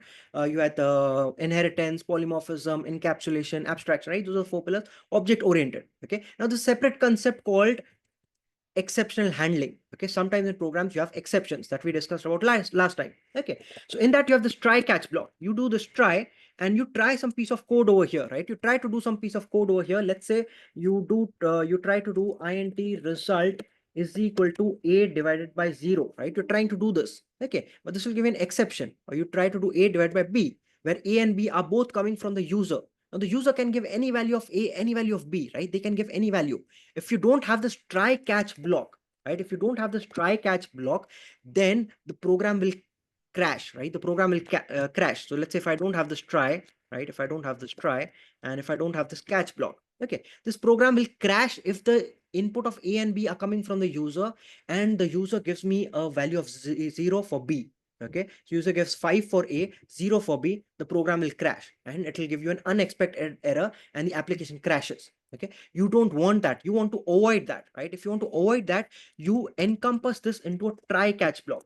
Wherever you're expecting that we might have some exceptions, you encompass them in a try catch block. Okay, that is what we did last time, right? And here you could have, let's say, number format exception. Okay. Okay, E. Okay. Now the again, you look at this, right? Number format exception E. This is again a class. This number format exception. Just compare it with student S1. Okay, just compare it with this. The student was a class that I created, right? S1 was the variable name that I gave. Here, this number format exception is a class created by Java. They already have this class. Okay, E is the variable name you're giving. Okay, and then whatever has been taught, you can do E dot get, what we did last time. You can use E dot get and this is what. Okay, now extra thing what we are doing, right? Extra thing that we are doing today is the throws keyword, right? This is the throws keyword. What is the throws keyword? Any function, right? Now you create any function, let's say public void read file. You're creating a function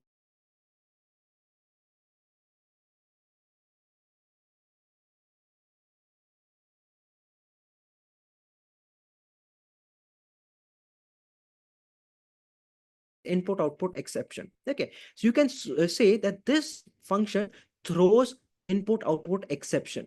Okay, so when creating the function, you can explicitly tell Java that it throws an input output exception. Okay, and it's just a way and you're trying to read a file. Okay, and if the file does not exist, you'll have an input output exception. Okay, so let's look at an example, right? Let's look at an example, and there's a practical use of this throws. It's exception propagation, right? By using the throws method, passes a responsibility for handling exceptions all the way up the call hierarchy. What does that mean? This means that whoever is calling the function, they will have to handle this exception, right? So when I'm declaring and I'm telling Java that, look, this function can throw an input output exception, so whoever calls this function, they have to be careful and they have to try and catch it, right? They have to be careful of this. Okay, look at an example, right? Look at an example here. Okay, so for example, this one, right? You say try and you say file input stream, right? You're trying to read a particular file. Okay, and you catch this, right? You catch this exception, right? Catch input output exception E. All right, and while catching, you can print it, right? You can print this, and once you print the message, right? Once you print the message, you have another block called finally. So you just don't have try catch. Okay, so this try catch is there. You have another block called finally.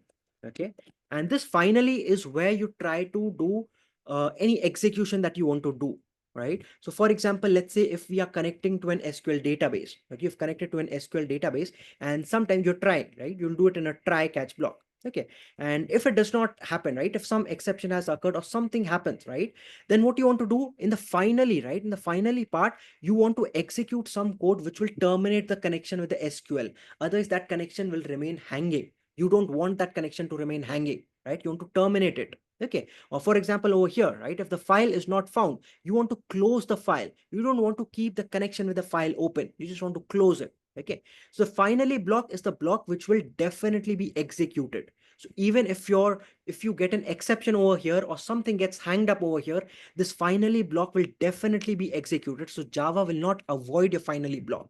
Okay, if you don't write this, then everything is avoided, your program crashes. But here is where you can deal and you can work on with your exception, right? You can handle the resources, right? So like here, if the file is not there, you just close the file. Okay, and you say that the finally block was executed. Okay, so that is the finally block, right? And what is the importance of finally block? The finally block helps prevent resource leaks by ensuring that resources are properly closed or released in the event of an error, right? So like I told you, if you're connecting to an SQL server, and if in the try block some error happens, something some exception comes up, so your connection does not stay vacant, right? It does not stay connected. Okay, because then you don't have any control. Okay, the finally block will terminate it, right? So that is the uses, right? So in real world applications, the finally block is indispensable for maintaining system stability and preventing resource leaks, especially in applications that interact with external systems or handle large amounts of data. For instance, in web application, it is often used to close database connections, ensure that database isn't unnecessarily locked by a session that has encountered an exception. Okay, so that is the practical uses of this.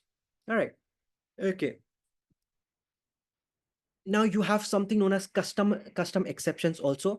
Now again, I would say don't delve too much into this until unless you practice your previous exception handling part with a try, catch, and finally block. First work on those try, catch, finally, right? Try to do some exercises, some practice on that, then come to this custom exceptions. Okay, what custom exceptions does is you can now create your own class, right? Like here I told you this class is there, number format exception is already there, right? Java provides it. Okay, and I don't have to create it. But here now you can create your own custom class. Okay, so I can create a custom class called insufficient funds exception. Okay, so maybe in the example of finance, right, in a banking system, if there's insufficient funds, okay, so you can say that it extends exception, right? So you're extending from the exception class. Exception class is there by Java, right? Java gives you. Okay, now you are extending it and creating your own custom exception, right? So this is your own custom exception. What is the name of your custom exception class? Insufficient funds exception, right? That is the class that you're creating. All right. And how do you use it, right? When you do public void withdraw, right? You're trying to create a function called withdraw with the amount. Now you can say it throws an insufficient funds uh, exception, right? Insufficient funds exception. So this is your custom exception. So you can say it throws this particular exception. Okay. When will it throw this exception? When the amount is greater than the balance, right? The amount you're trying to withdraw is greater than the balance, then you can throw this exception that you have insufficient funds, right? And this error message is what you can display. All right, so that is how you can create your custom exceptions also, right? And why do you create it? You create for clarity, right? So there is clarity in your code, and you have more control. Okay, you have your more control over the error handling, right? How you handle different errors. All right. Some examples, right? In e-commerce applications, you can have, let's say, product not found, right? This exception, okay? If trying to search for a product, it's not there, right? Product not found exception, or insufficient funds exception that we saw in the banking example. All right, so that's the example, right? Another example that you can see, you're trying to withdraw something and you kind of insufficient funds exception, right? Now there's a custom exception class created by you, right? So you can create a custom exception class, extend it from the parent class exception, and create any logic inside that.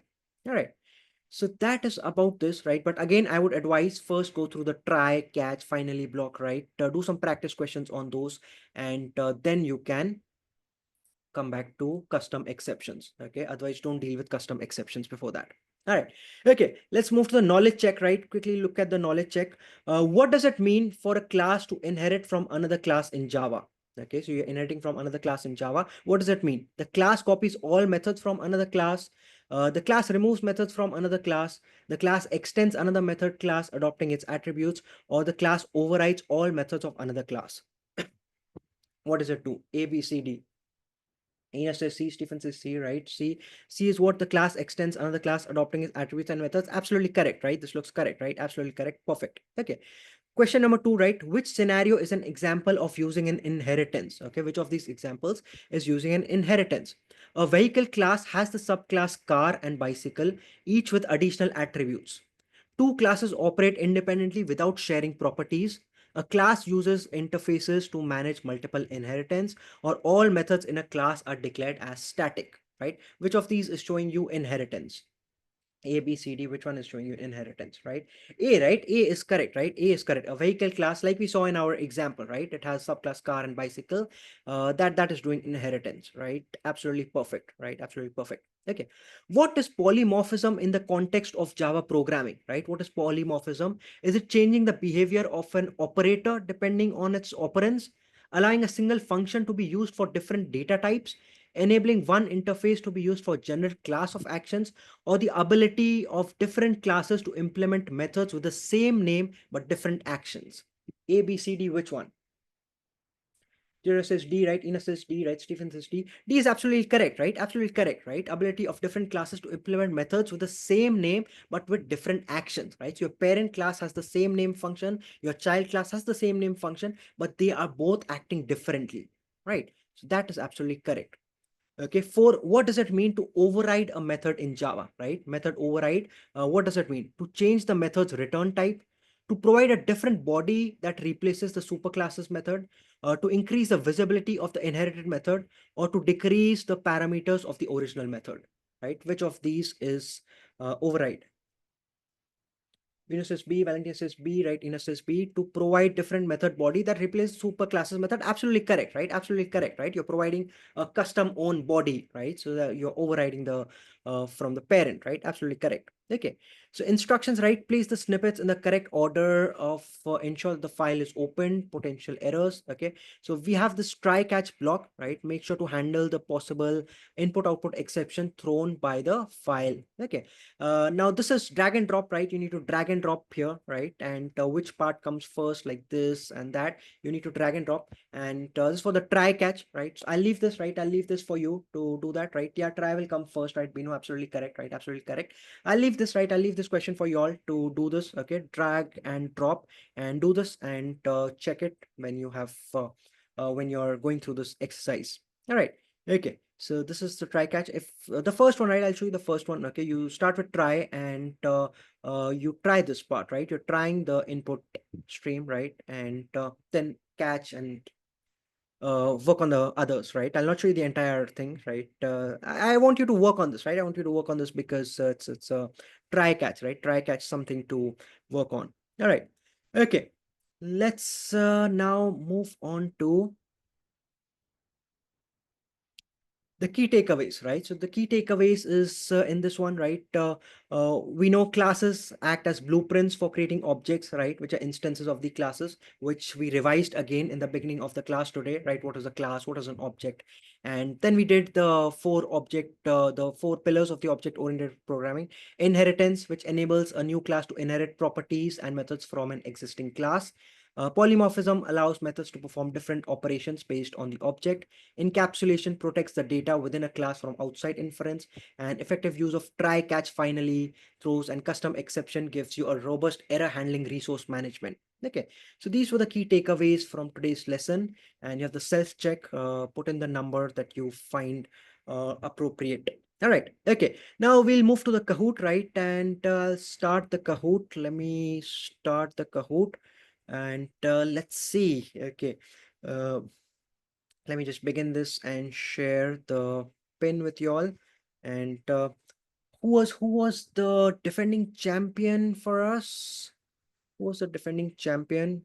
And while you all join, let me just okay, just let the pin load. Who was the defending champion last time?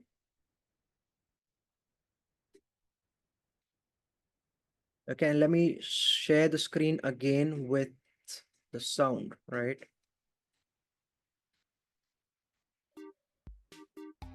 Binu, right? Ines says Binu, I think. Okay, Binu. Binu was the defending champion. Good luck, Binu, right? Good luck today, right? A lot of good concepts today, and going to be a great fight, right? Going to be a great fight. All right. Okay. I'll give you 2 minutes, right? 2 minutes to join in. 2 minutes to join in. And see, take part in this, right? Join in, because here you get something wrong, right? A question wrong, no worries, right? You should not get it wrong in your ISTQB, right? Don't forget we are targeting the ISTQB exam, okay? So don't forget that. All right. Okay. Quickly, right? The pin is here, right? Pin is here, and the live chat, the link to the Kahoot would have been shared in the live chat. Quickly go through that. Okay, you wanna share the winners from the last Kahoot? All right. Okay.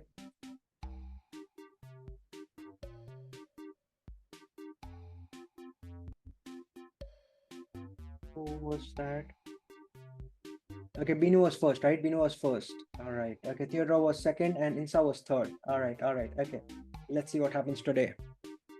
Okay, just waiting for 30 seconds more, right? 30 seconds more. Come on, come on. Join in fast. Right, join in. I'll just wait for 30 more seconds.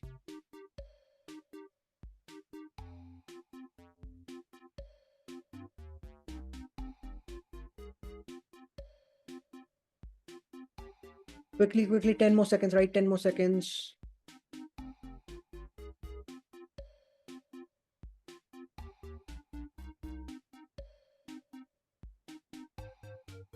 Okay, all right, I'm starting. All right, okay, let's start. Okay, look at question number 1, right? Program fundamentals part 3, and 3, 2, 1, let's begin. All right, okay. What is the purpose of the throws keyword in this method? Okay, so you have this method, public void read file, string file, throws IO exception. What is throws doing here? It indicates that the method may throw exceptions for the caller to handle. It prevents any exceptions from being thrown. It automatically handles all exceptions. It allows the method to handle exceptions. Which of the following do you think? Right? Absolutely correct, right? Is correct. It indicates that the method might throw, right? That this method might throw an exception, and whoever is calling this function, they have to handle that. It's absolutely perfect. Let's look at the scores, right? Bino in the lead, right? Great, well done, Bino. Theodora and Valentina close behind. All right, okay. Look at question number 2. In the following code snippet, what is the role of the finally block? Right, so it's the try, catch, and finally block. What is the role of the finally block? It is optional and can be omitted. It executes only if an exception occurs. It guarantees execution regardless of exceptions. It only executes if the try block is successful. Which of these do you think is correct? Great, right? Awesome, awesome. Okay, okay, one has got correct, right? Okay, not that awesome. Okay, it guarantees execution regardless of the exceptions, right? Yeah, most of y'all have got it incorrect. It's guaranteeing you execution, right? That's the key of the finally block, right? It is guaranteeing you can close your resources. Let's say the database connection I told you about, right? Or anything, let's say the file, right? If you have, you close it. Okay, it guarantees that this will definitely be executed even if you have an exception. Okay, this finally part will definitely be executed. All right. Okay, Ines has got the lead, right? Okay, awesome. Binu close behind, Theodora, Valentina catching behind, right? Already. Look at question number 3. What is the override annotation recommended when overriding methods? Okay, why is the override annotation recommended? It restricts access to the method. It automatically changes the method behavior. It makes the code easier to understand and prevents errors. It improves the performance of the program. What does it do? Absolutely correct, right? It automatically, okay. 4 are incorrect, right? It automatically changes method behavior. No, it does not change the method behavior, right? It makes the code easier to understand and prevents error, right? So see, it's easier to understand. The @ override, I told you, it's optional, okay? It's not mandatory, okay? It's for the readability part. It's easy for the it's easy to read the code and understand, okay? It's not that it automatically changes the method behavior. It's not doing anything with the method, okay? It's an optional part, right? It's optional. We discussed this, right? We discussed this. Okay. Okay, Valentina's got the lead, right? Okay, yeah, Valentina asked this question, right? So she remembers, right? Great, great. Well done, Valentina. Great lead. Okay, look at the next question. What is the benefit of using the throws keyword? benefit of using throws keyword: it automatically resolves exceptions, it centralizes error handling, it converts checked to unchecked exceptions, it prevents crashes. What does it do? It automatically resolves exceptions, it centralizes error handling, or converts checked to unchecked, or prevents crashes. Absolutely correct, right? It centralizes error handling, right? That is, it centralizes error handling, because then you can have the callers, right? Whoever the callers, they will handle the errors, right? So it's centralizing. All right.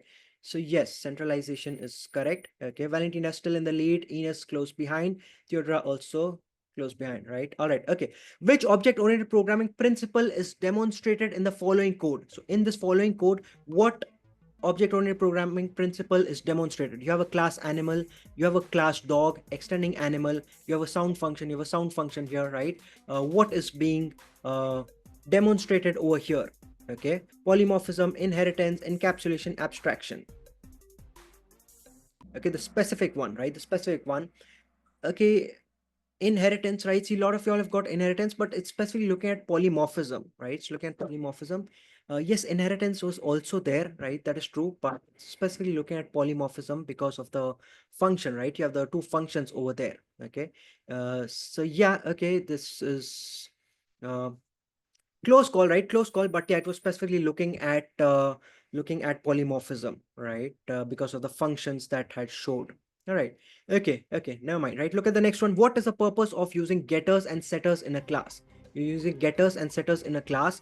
What do you use it for? To implement multiple inheritance, to initialize objects, to provide controlled access to private variables, or to enhance performance. What is it used for? Getters and setters, right? The getter function, the setter functions that we did. What is it used for? To implement multiple inheritance, to initialize objects, right? Absolutely correct, right? To provide control access of private variables, right? That is absolutely correct, right? To provide controlled access of private variables is absolutely correct, right? Okay, Ines has the highest streak of 3, right? Great going, Ines, right? Well done, well done. And let's look at question number 7. Which statement is true about custom exceptions in Java? Okay, they must extend runtime exception. All exceptions must be handled, custom exceptions do not. They define specific error conditions clearly. They can only be used with checked exceptions. Okay, which of these is true about custom exceptions in Java? They must extend runtime exception, or all exceptions must be this, right? Absolutely correct, right? They define specific error conditions, right? I have this custom error. I'll define a custom exception for that, right? That is absolutely correct, right? 100%. Well done. Ina still in lead, right? Valentina close behind. Theodora also close third, right? Okay, question number 8. Look at this. Which concept allows a car driver to operate a vehicle without needing to understand the engine's complexity? Okay, so you don't understand the engine's complexity, you are driving the car. Polymorphism, inheritance, abstraction, or encapsulation. Which of this is allowing you to operate the vehicle without understanding the engine's complexity, right? Which of these is that concept? Polymorphism, inheritance, abstraction, or encapsulation? Great, right? Well done. Abstraction, right? Abstraction. You're abstracting away the complexity, right? That is absolutely true, right? Great. Valentina has taken the lead. Ines close behind, right? Great. Up, down going. All right. Okay. And we are on, I think, question number. Okay, 3 participants hit streak 3, right? Well done. Well done. Great going, guys. All right. Look at question number 9, right? Which object-oriented programming principle is demonstrated in this following code, right? So again, we have a piece of code, right? You have this piece of code, and you have a class vehicle, you have class car, extending vehicle. Okay, now this has a blank, right? There's no body inside it. So class car is extending vehicle. Is it abstraction, polymorphism, inheritance, encapsulation? Okay, what is it happening over here, right? What is happening here?